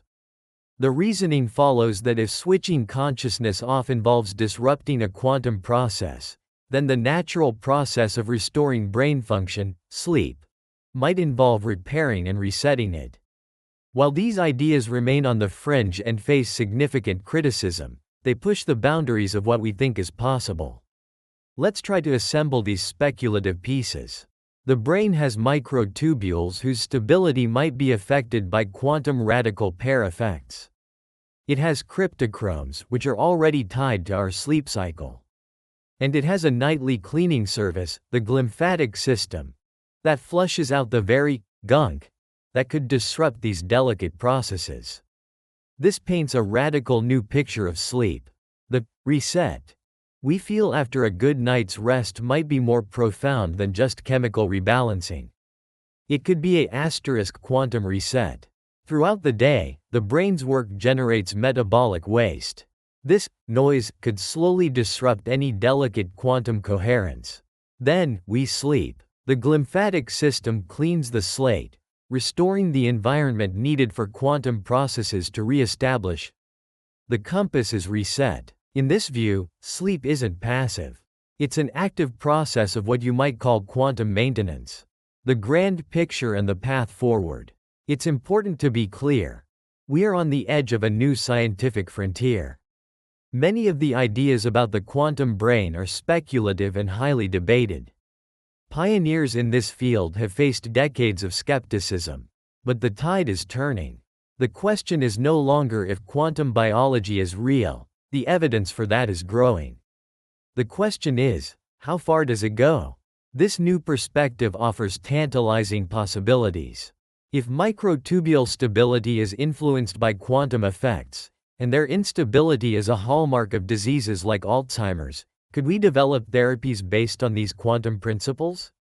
This is the explicit goal of some of the researchers making these discoveries. If the brain is even partly a quantum system, it could help explain some of its biggest mysteries. The brain's sheer computational power might be boosted by quantum parallelism, exploring countless possibilities at once. The unified nature of our consciousness might find its roots in the holistic, interconnected nature of a quantum state. We are moving away from seeing the brain as a simple circuit board and toward viewing it as a multi-layered orchestra. An orchestra where classical neurons provide the rhythm, but a deeper, faster, quantum harmony might provide the richness and texture. This is a profound shift in perspective. It suggests that the universe's strangest rules aren't just happening in distant stars or particle colliders. They're happening within us, in every cell, with every thought, and with every restorative breath we take in the depths of sleep. So, the next time you lay your head on the pillow, think about the journey you're about to take. It may be a journey into the quantum heart of your own biology. As the day's noise is washed away, you might be restoring a delicate subatomic balance, a cognitive compass that allows you to navigate the complexities of reality.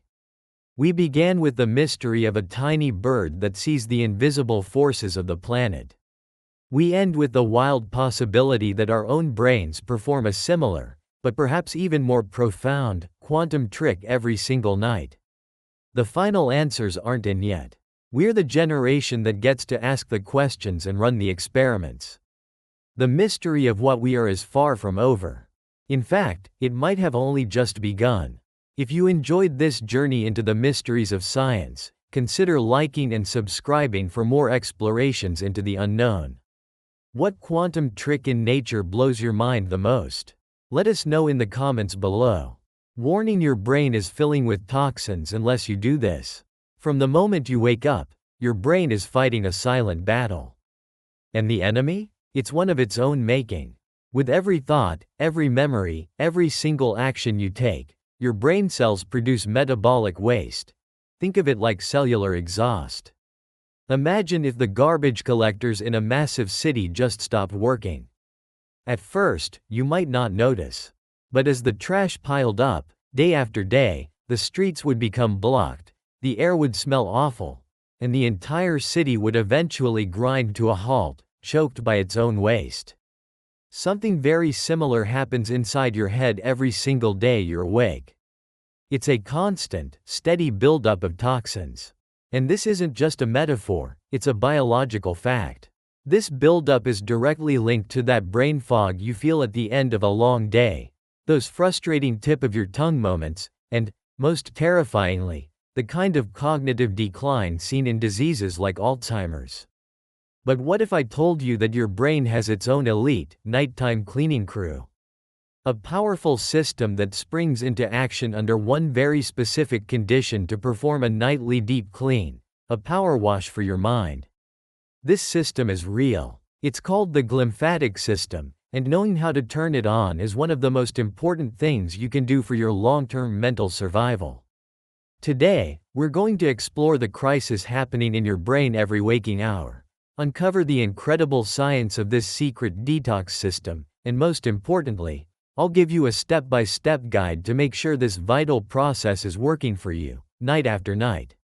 So stick with me, because what you're about to learn could change the way you see sleep forever. Every moment you're awake, your brain is accumulating toxins that can chip away at your cognitive function.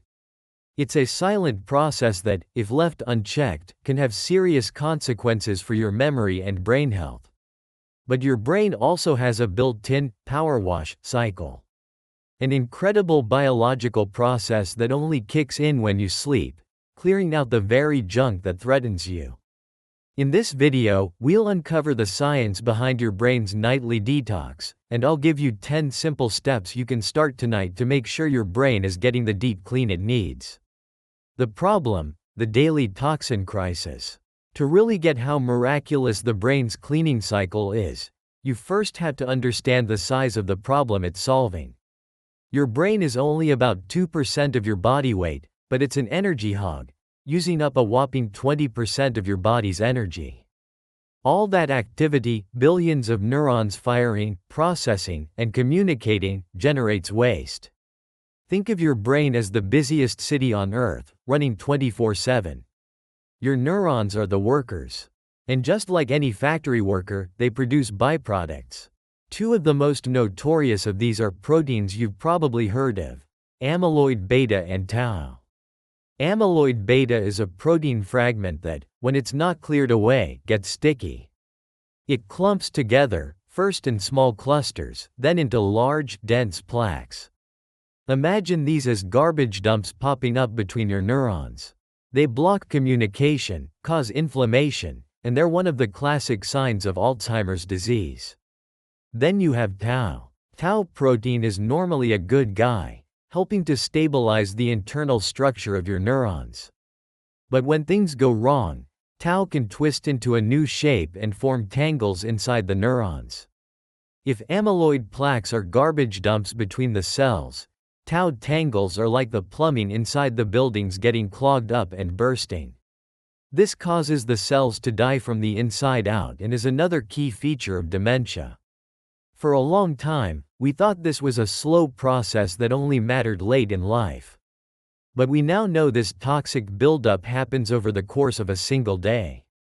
Studies have shown that levels of amyloid beta in the fluid surrounding your brain cells measurably increase during your waking hours. Other research has demonstrated that just one night of bad sleep can lead to a spike in tau levels. This isn't just about your long-term risk of disease. This daily gunk is why you feel that afternoon brain fog. It's that 4 p.m. feeling when you can't focus, your thinking is sluggish, and your creativity is gone. Your brain is literally getting clogged with its own waste.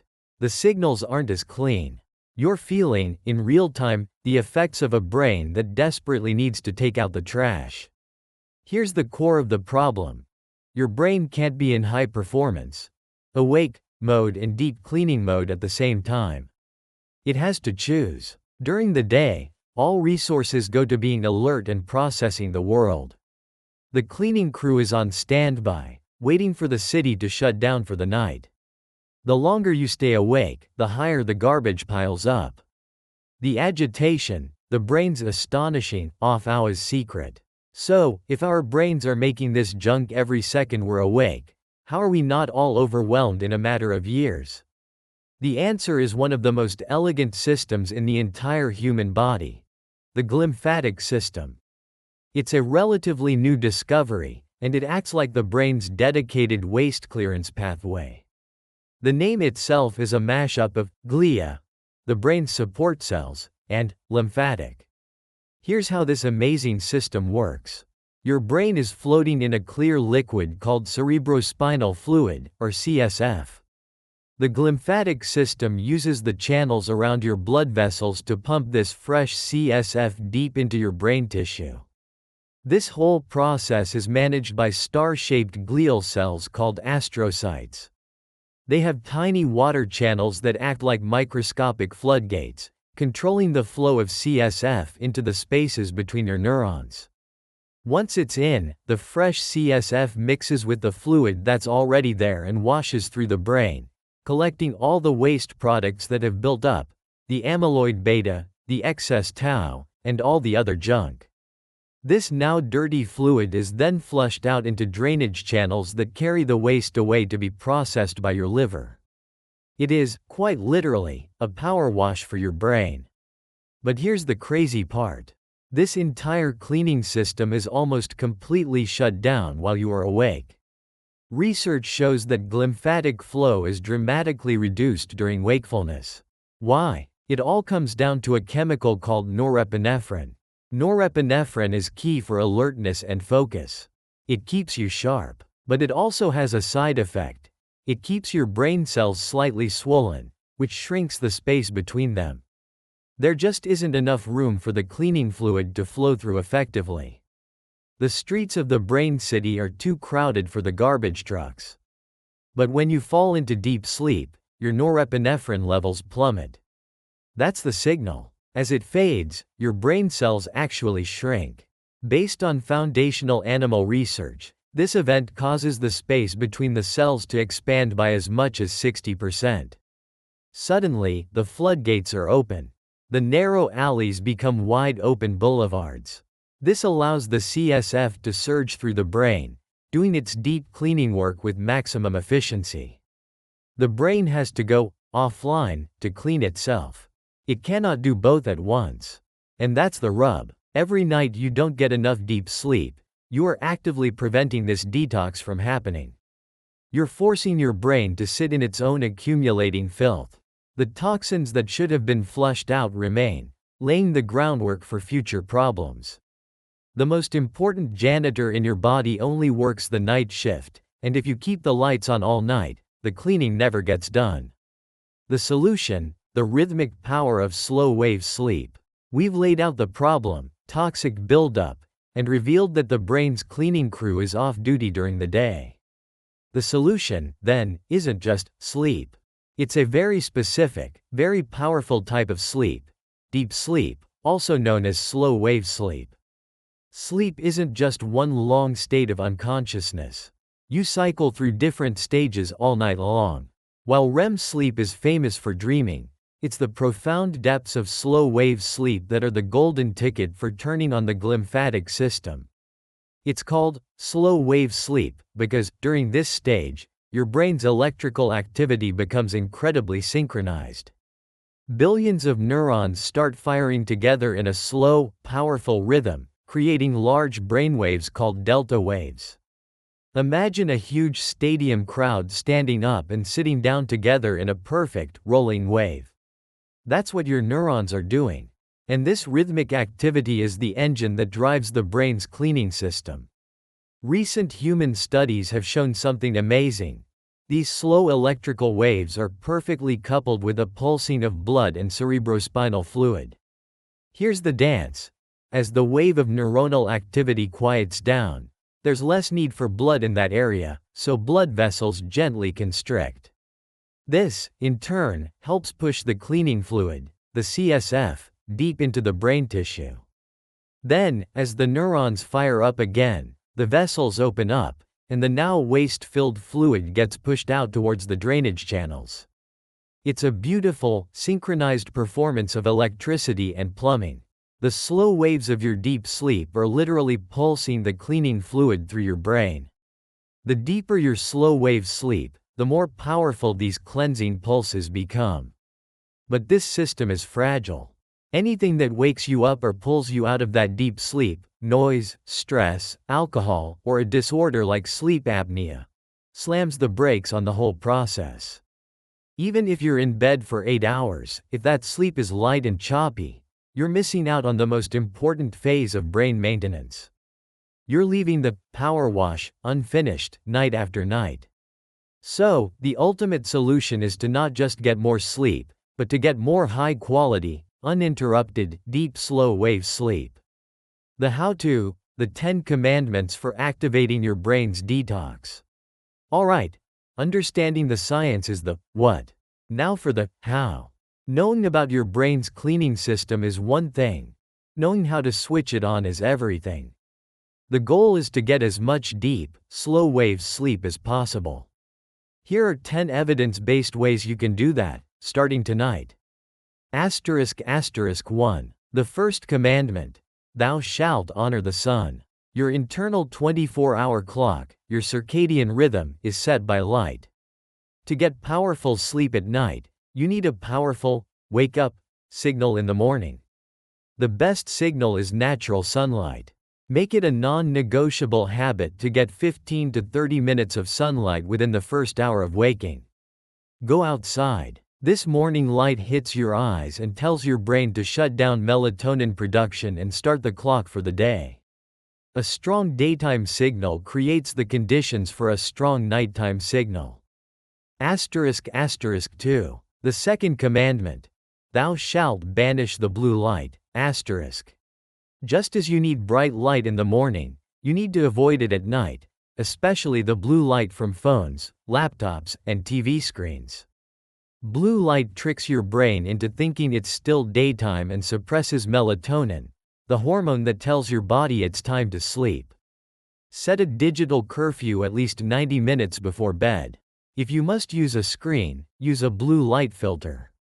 Better yet, switch to an analog activity like reading a real book under a dim, warm light.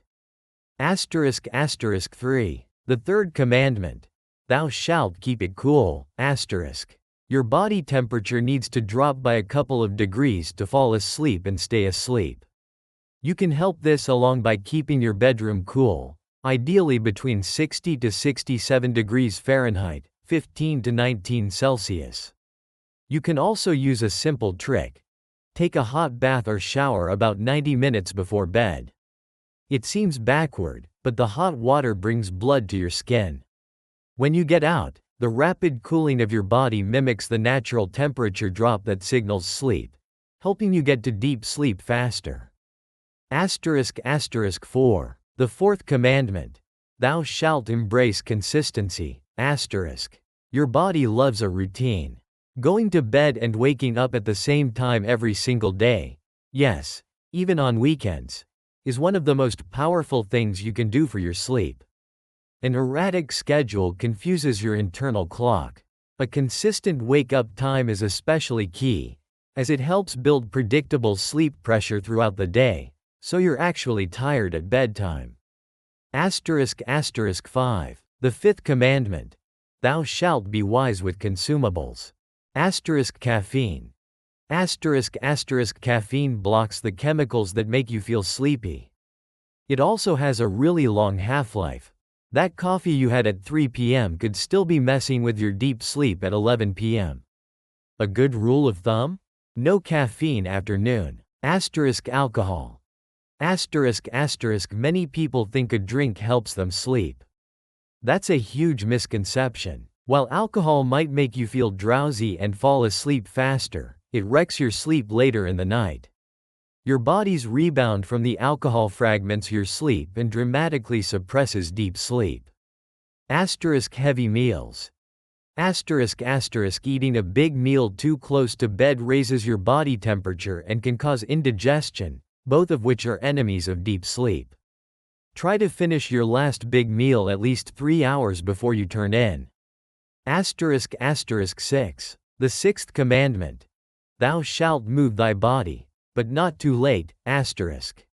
Regular exercise is one of the best ways to increase your deep sleep. It boosts your natural sleep drive and helps regulate your circadian rhythm. The timing matters, though. An intense workout raises your heart rate and body temperature, signaling wakefulness. It's best to finish any strenuous exercise at least 3 to 4 hours before bed. Gentle stretching or yoga in the evening is great, though.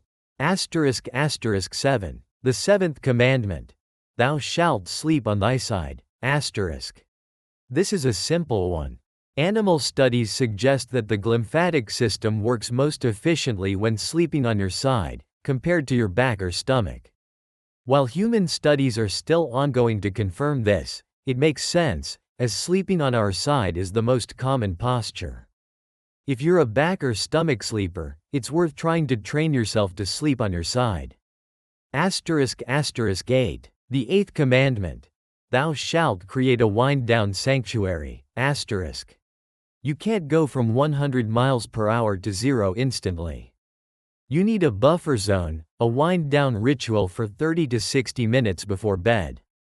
This is your time for calming activities. Practice deep breathing, meditate, read a book, or journal to get racing thoughts out of your head. Your bedroom should be a sanctuary for sleep, dark, quiet, and cool. Asterisk 9. The ninth commandment. Thou shalt not ignore thy snoring. Asterisk. If you snore loudly, wake up gasping, or feel exhausted after a full night in bed, you might have sleep apnea. Sleep apnea is a catastrophic disruptor of deep sleep. It causes you to stop breathing repeatedly, and each time your brain panics to restart your breathing, it pulls you out of those deep, restorative stages. This completely prevents the glymphatic system from doing its job. If you think you might have it, please see a doctor and get a sleep study. It's not just about snoring, it's about letting your brain clean itself. Asterisk 10. The 10th commandment. Thou shalt not fear the dark. Asterisk.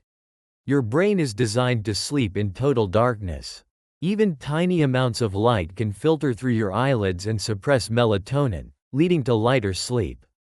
Turn your bedroom into a cave. Use blackout curtains or an eye mask. Cover up any little LED lights from chargers or clocks. The darker the room, the better your chances of getting the deep sleep you need for a full glymphatic flush. If you're finding this helpful and want to learn more about optimizing your brain, make sure you subscribe and hit the notification bell. We're always digging into the latest science to bring you practical strategies for a healthier mind. We started with a warning that every moment you're awake, your brain is filling with toxins. We've seen how the bustling city of the conscious mind gives way to a quiet, nightly cleaning ritual. An active, powerful power wash run by the glymphatic system. And we've discovered the master key that turns it on, the deep, rhythmic, slow-wave sleep that so many of us are accidentally giving up. The science is clear. Sleep isn't a luxury or a sign of laziness. It's a non-negotiable survival function for your brain. It is the single most effective thing you can do to clear out the proteins linked to devastating diseases like Alzheimer's. These 10 commandments aren't just lifestyle tips. They're your user manual for long-term brain health. They're how you take back control. By honoring the sun, creating a cool, dark sanctuary, and being mindful of your daily routines, you're making a choice to protect your most valuable asset. Your brain's nightly reset is a gift. Don't leave it unopened. Prioritize your sleep, and your future self will thank you for it. Science just found a glitch in your brain during sleep. You spend a third of your life unconscious. For 8 hours a night, you give up control, your awareness fades, and your body lies paralyzed. For most of human history, we've just accepted this nightly ritual. We called it rest. We knew it felt good. We knew not getting it was awful. But we never really knew why. We figured the brain was just powering down. Like a computer going into sleep mode. A quiet, passive state of simple maintenance. But what if that's completely wrong? What if, in the dark theater of your sleeping mind, your brain isn't just resting? What if it's undergoing a profound and systematic transformation? A nightly reboot so complex it actually changes the rules of how your neurons talk to each other. Science has recently uncovered that every single night, your brain's network experiences what you could only call a glitch in its own operating system. It's a moment where its core connections are radically rewired, operating on a level that our classic understanding of physics and biology is struggling to explain. This is the story of that nightly glitch. We're not talking about dreams or the odd muscle twitch. We are talking about a fundamental shift in how your brain works, a change in the very architecture of your consciousness. We'll unpack the established science of what your brain does on its night shift. We'll pinpoint the anomalies, the glitches in the clockwork that sent scientists looking for answers. We'll venture into the strange world of quantum-inspired math that's giving us a new way to look at this mystery. And finally, we'll face the biggest question of all. Is this nightly glitch just a biological quirk, or is it a feature designed to reset your conscious experience for the next day, hinting at a connection between our minds and the very fabric of reality itself? We think we know what happens when we sleep. The body repairs itself, memories get filed away, and the mind gets a much-needed break. But what if I told you that while you're lost in slumber, your brain isn't just tidying up, it's actively reorganizing its own reality? Recent discoveries have revealed that the sleeping brain enters a state so fundamentally different from wakefulness that it defies our old models. It's a state where the global, hyper-connected network that powers your waking thoughts systematically dissolves, only to be rebuilt hours later. This isn't just a slowdown. This is a controlled demolition and reconstruction of your mind, every single night. The real mystery isn't that we sleep, but what we become while we're sleeping. The clockwork brain. What we thought we knew. To understand the glitch, first, you have to appreciate the machine. For decades, neuroscience has been building a detailed blueprint of the sleeping brain, and it's a marvel of biological engineering. Far from being quiet, sleep is an intricately choreographed ballet of brain activity, split into distinct stages, each with a vital job to do. Our nightly journey begins when our brainwaves, measured by an EEG, start to shift. As you lie down and close your eyes, the frantic, high-frequency beta waves of your busy mind begin to calm down, replaced by the more rhythmic alpha waves. This is the gentle shoreline of sleep. Soon, you drift into stage 1 of non-rapid eye movement, or NREM, sleep. It's a fleeting, light sleep where you can be easily woken up. Your brainwaves slow even more into theta waves, and you might have strange, dream-like hallucinations or that classic falling sensation called a hypnic jerk. Within minutes, you descend into stage 2 NREM sleep. Here, your brain shows off two unique signatures: sleep spindles and K complexes. Sleep spindles are sudden, rapid bursts of brain activity, and they're thought to be involved in memory consolidation, specifically, moving new information from the fragile short-term storage of your hippocampus to the more permanent long-term storage of your neocortex. K complexes are big, single waves that scientists think help keep you asleep, while also helping with memory. You spend about half your night right here, in this stage. Then, you enter the deep country, stage 3 NREM, also known as slow-wave sleep. Your brain starts producing slow, powerful delta waves, like a tsunami of synchronized neurons washing over your cortex. This is the most restorative part of sleep. Your heart rate and breathing are at their slowest, and it's incredibly hard for someone to wake you up. During this deep slumber, two critical maintenance jobs get done. The first is a more profound form of memory consolidation. If stage 2 started the process, slow-wave sleep is where the brain does its most important archiving. It's a time for sifting, sorting, and strengthening the neural connections that form our memories and skills, while trimming away the connections it deems less important. This is exactly why a good night's sleep is crucial for learning a new language or just remembering what you did yesterday. The second, and maybe more dramatic, function was discovered relatively recently. In 2012, a team led by Dr. Maiken Nedergaard found a previously unknown system they called the glymphatic system.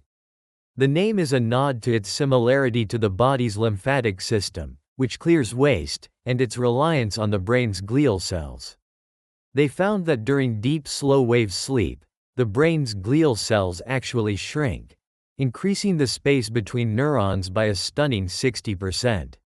This expansion lets cerebrospinal fluid, or CSF, flow more freely through the brain, like a high-pressure cleaning crew.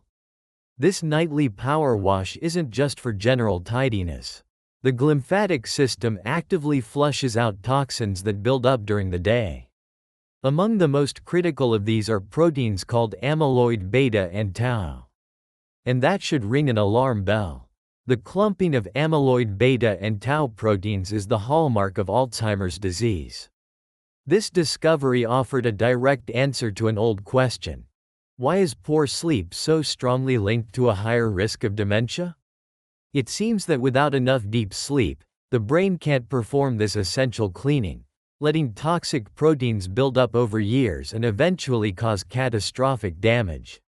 After about an hour cycling through these NREM stages, something dramatic happens. Your brain activity springs back to life, looking almost like you're awake. Your breathing and heart rate become irregular, and your eyes dart back and forth under your eyelids. This is rapid eye movement, or REM, sleep. But while your brain is buzzing, your body is almost completely paralyzed, a safety mechanism called atonia that stops you from acting out your dreams. And REM sleep is where we have our most vivid, story-like dreams. The purpose of dreaming is still up for debate, but it's thought to be crucial for regulating our emotions, processing difficult experiences, and even solving creative problems.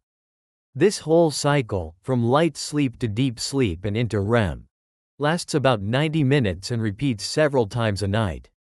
It's a finely tuned machine, a clockwork of brainwaves and cells working together to restore the brain and body. This is the model of sleep we thought we understood. A complex but predictable system. But inside this clockwork, there are ghosts. There are glitches. The anomaly. A glitch in the system? The classic model of sleep is powerful, but it leaves some doors stubbornly shut. It describes the asterisk what, the stages, the brainwaves, the chemicals, but it struggles to fully explain the asterisk how and why of some of sleep's weirdest behaviors. These are the glitches, the moments where the smooth transitions break down and reveal a messier, more mysterious reality.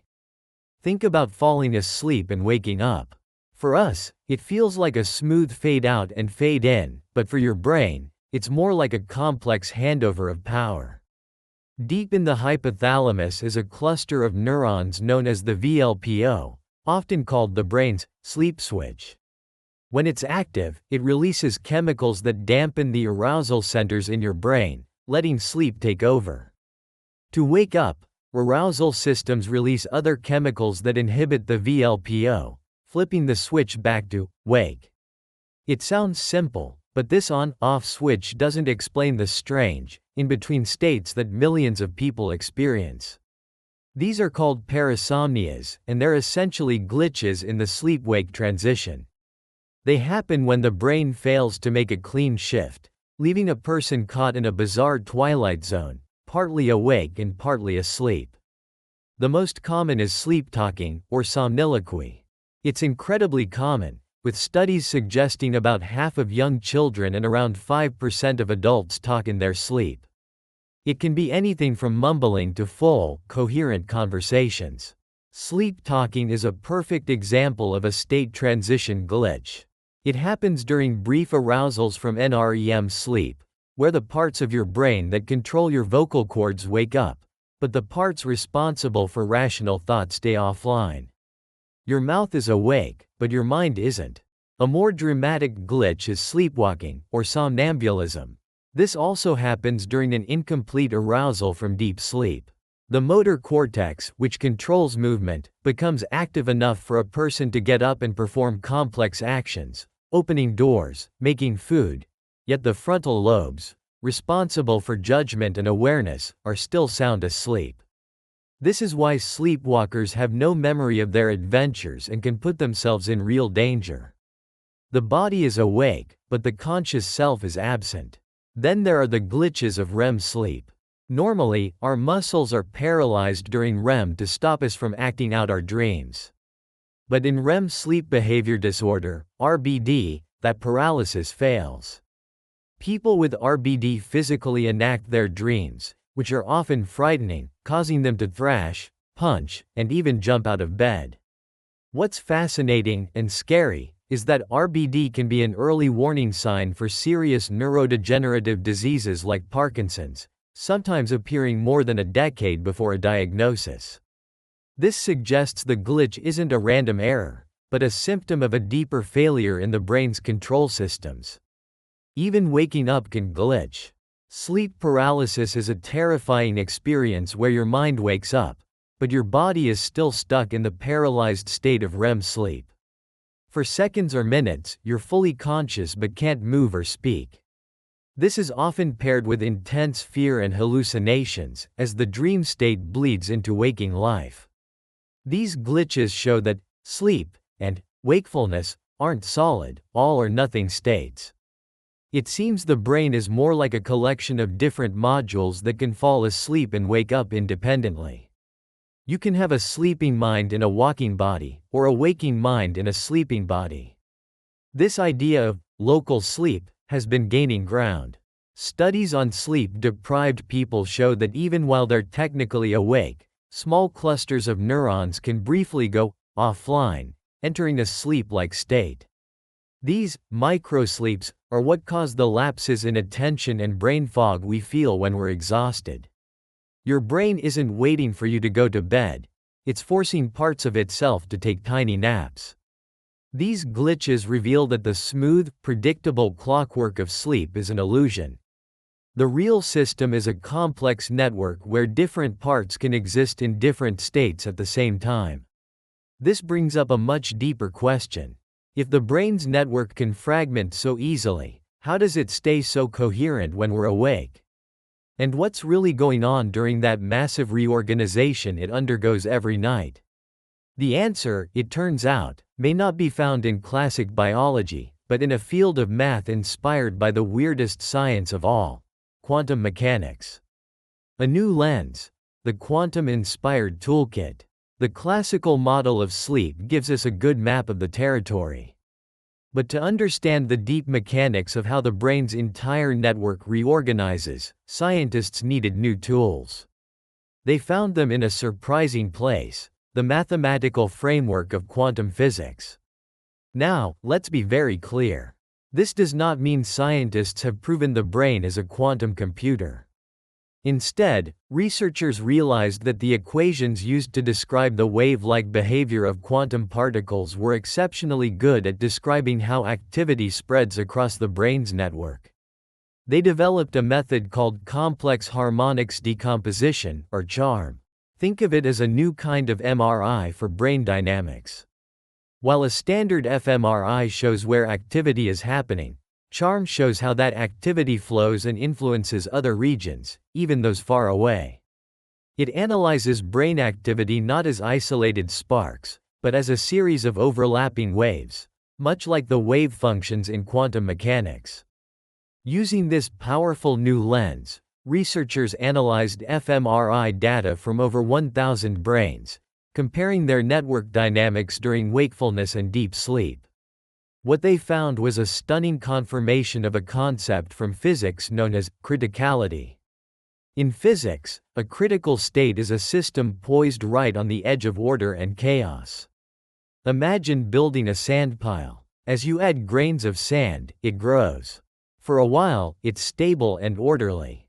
But it eventually reaches a critical point, where adding just one more grain could trigger an avalanche of any size, a tiny slip or a catastrophic collapse.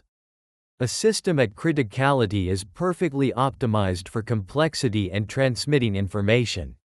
It allows for a rich, flexible range of behaviors. It sounds a lot like a healthy brain. The CHARM analysis revealed that the waking brain operates at or very near this state of criticality. It's perfectly balanced, primed for rapid and complex thought. This is possible because of a dense web of long-range connections that link distant brain regions, allowing for the fast, distributed processing behind our thoughts and perceptions. When you're awake, your brain is like a global communication network running at maximum bandwidth. But when the brain enters deep sleep, CHARM showed that this entire architecture shifts. The system moves away from criticality into what's called a subcritical state. The long-range connections that define the waking mind go quiet. The network becomes more modular, with interactions becoming more localized. It's as if the global internet of your waking brain is dismantled, replaced by thousands of small, local networks humming along on their own. This isn't just a simple power down. It's a systematic and controlled reorganization of the brain's entire information processing architecture. The glitch we've been hunting is this nightly transition away from criticality. For about 8 hours, the brain abandons the very network structure that makes complex consciousness possible. This provides a profound new answer to why we sleep. A leading theory, the synaptic homeostasis hypothesis, proposes that being awake is all about learning, which strengthens connections between neurons. But that process is metabolically expensive. If it went on unchecked, our synapses would get saturated with information, leading to chaotic, noisy brain activity. Sleep, according to this theory, is the price we pay for being able to learn. It's a necessary period of downscaling, where the brain weakens connections to reduce cost and improve the signal-to-noise ratio, effectively resetting the board for the next day. The charm findings provide a beautiful, network-level confirmation of this idea. The move away from criticality during sleep is the macroscopic signature of this synaptic pruning. The brain isn't just taking a break, it's actively culling its own connections to restore balance. This nightly reset is essential. Studies show that the longer we stay awake, the further our brain drifts from that optimal critical state, which correlates with fuzzy thinking and fatigue. Sleep is what brings us back. So, we have a powerful, quantum-inspired model that explains the massive network shift during sleep as a vital maintenance process. But this elegant solution opens the door to a much more radical and controversial idea. The fact that the brain uses a network that is so perfectly described by the mathematics of the quantum world has emboldened a small group of scientists who are asking, what if the connection is more than just an analogy? What if the brain isn't just like a quantum system? What if it is one? The quantum rabbit hole, a controversial leap. This is where our journey takes a sharp turn from established neuroscience into speculative and deeply controversial theory. The idea that consciousness itself might be a quantum phenomenon isn't new. But for decades, it was dismissed by mainstream science for one very good reason. The brain is warm, wet, and noisy. Quantum mechanics describes the strange behavior of particles at the subatomic level, where ideas like superposition, a particle in multiple states at once, and entanglement, two particles linked so they instantly affect each other, are the norm. But these quantum states are incredibly fragile. The slightest interaction with the environment can cause the state to collapse into a single, definite outcome. This is called decoherence. The consensus has long been that the chaotic environment of a living brain would cause decoherence almost instantly, making any meaningful quantum computation impossible. But what if the brain evolved a way to shield these quantum processes?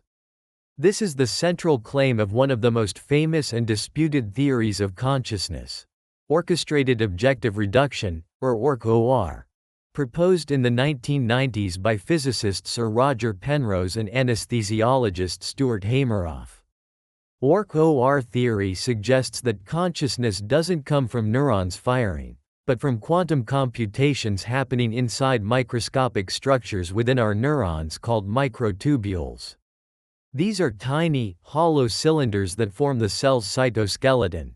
Hameroff proposed they also act as tiny biological computers. According to the theory, electrons within these microtubules can enter a state of quantum superposition. These superpositions can become entangled with others, creating a large-scale quantum state. This quantum computation is orchestrated by the surrounding cell, which helps shield it from noise, preventing decoherence long enough to be meaningful. So where does consciousness come in? Penrose argues that when a quantum superposition gets big enough, it becomes unstable and collapses on its own into a definite state. He controversially links this collapse to the fundamental structure of spacetime. According to OR, each one of these self-collapses is a discrete moment of conscious experience. Consciousness, in this view, is a sequence of quantum events, a series of now moments happening millions of times a second. For years, OR was on the fringe. The main objection was always decoherence. But recent developments have given its proponents new hope. Experiments have shown that other biological processes, like photosynthesis and bird navigation, seem to use quantum effects. This warm quantum biology has shown that nature may have found ways to protect and use quantum phenomena in messy systems. Some recent, though debated, experiments have even suggested microtubules can sustain quantum vibrations longer than previously thought. And then there's the anesthesia clue. It's a medical mystery. All sorts of different molecules can switch off consciousness, but they have no single common mechanism. What they do have in common is an attraction to specific pockets within proteins. Hameroff argues these are precisely where the quantum computations in microtubules take place, and anesthetic molecules work by gumming up the works, turning consciousness off at its source. So, how does this link back to sleep? If consciousness is a sequence of quantum collapse events, then deep sleep could be a period where this process is systematically altered.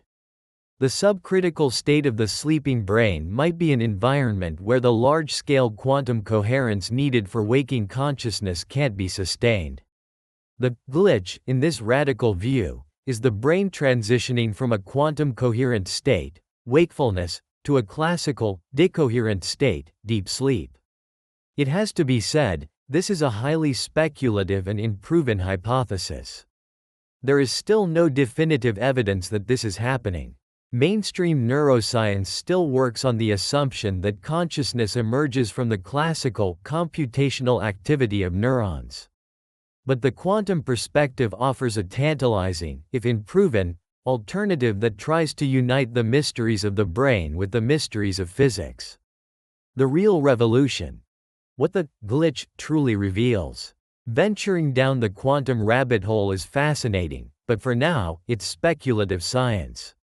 The true, tangible revolution from the discovery of the brain's nightly glitch isn't about proving a quantum mind. It's about fundamentally changing our understanding of brain health and disease through the concrete science of network dynamics. The real breakthrough is what the shift away from criticality tells us about the brain as a biological system. Let's forget quantum mechanics for a moment and get back to the solid ground of charm analysis and criticality. The revelation that wakefulness is a critical state in deep sleep is a subcritical state isn't just an abstract observation. It provides a powerful new biomarker for brain health. It gives us a way to quantify the brain's functional integrity on a network level. This is a huge leap forward. For years, medicine has relied on identifying structural damage or chemical imbalances to diagnose neurological disorders.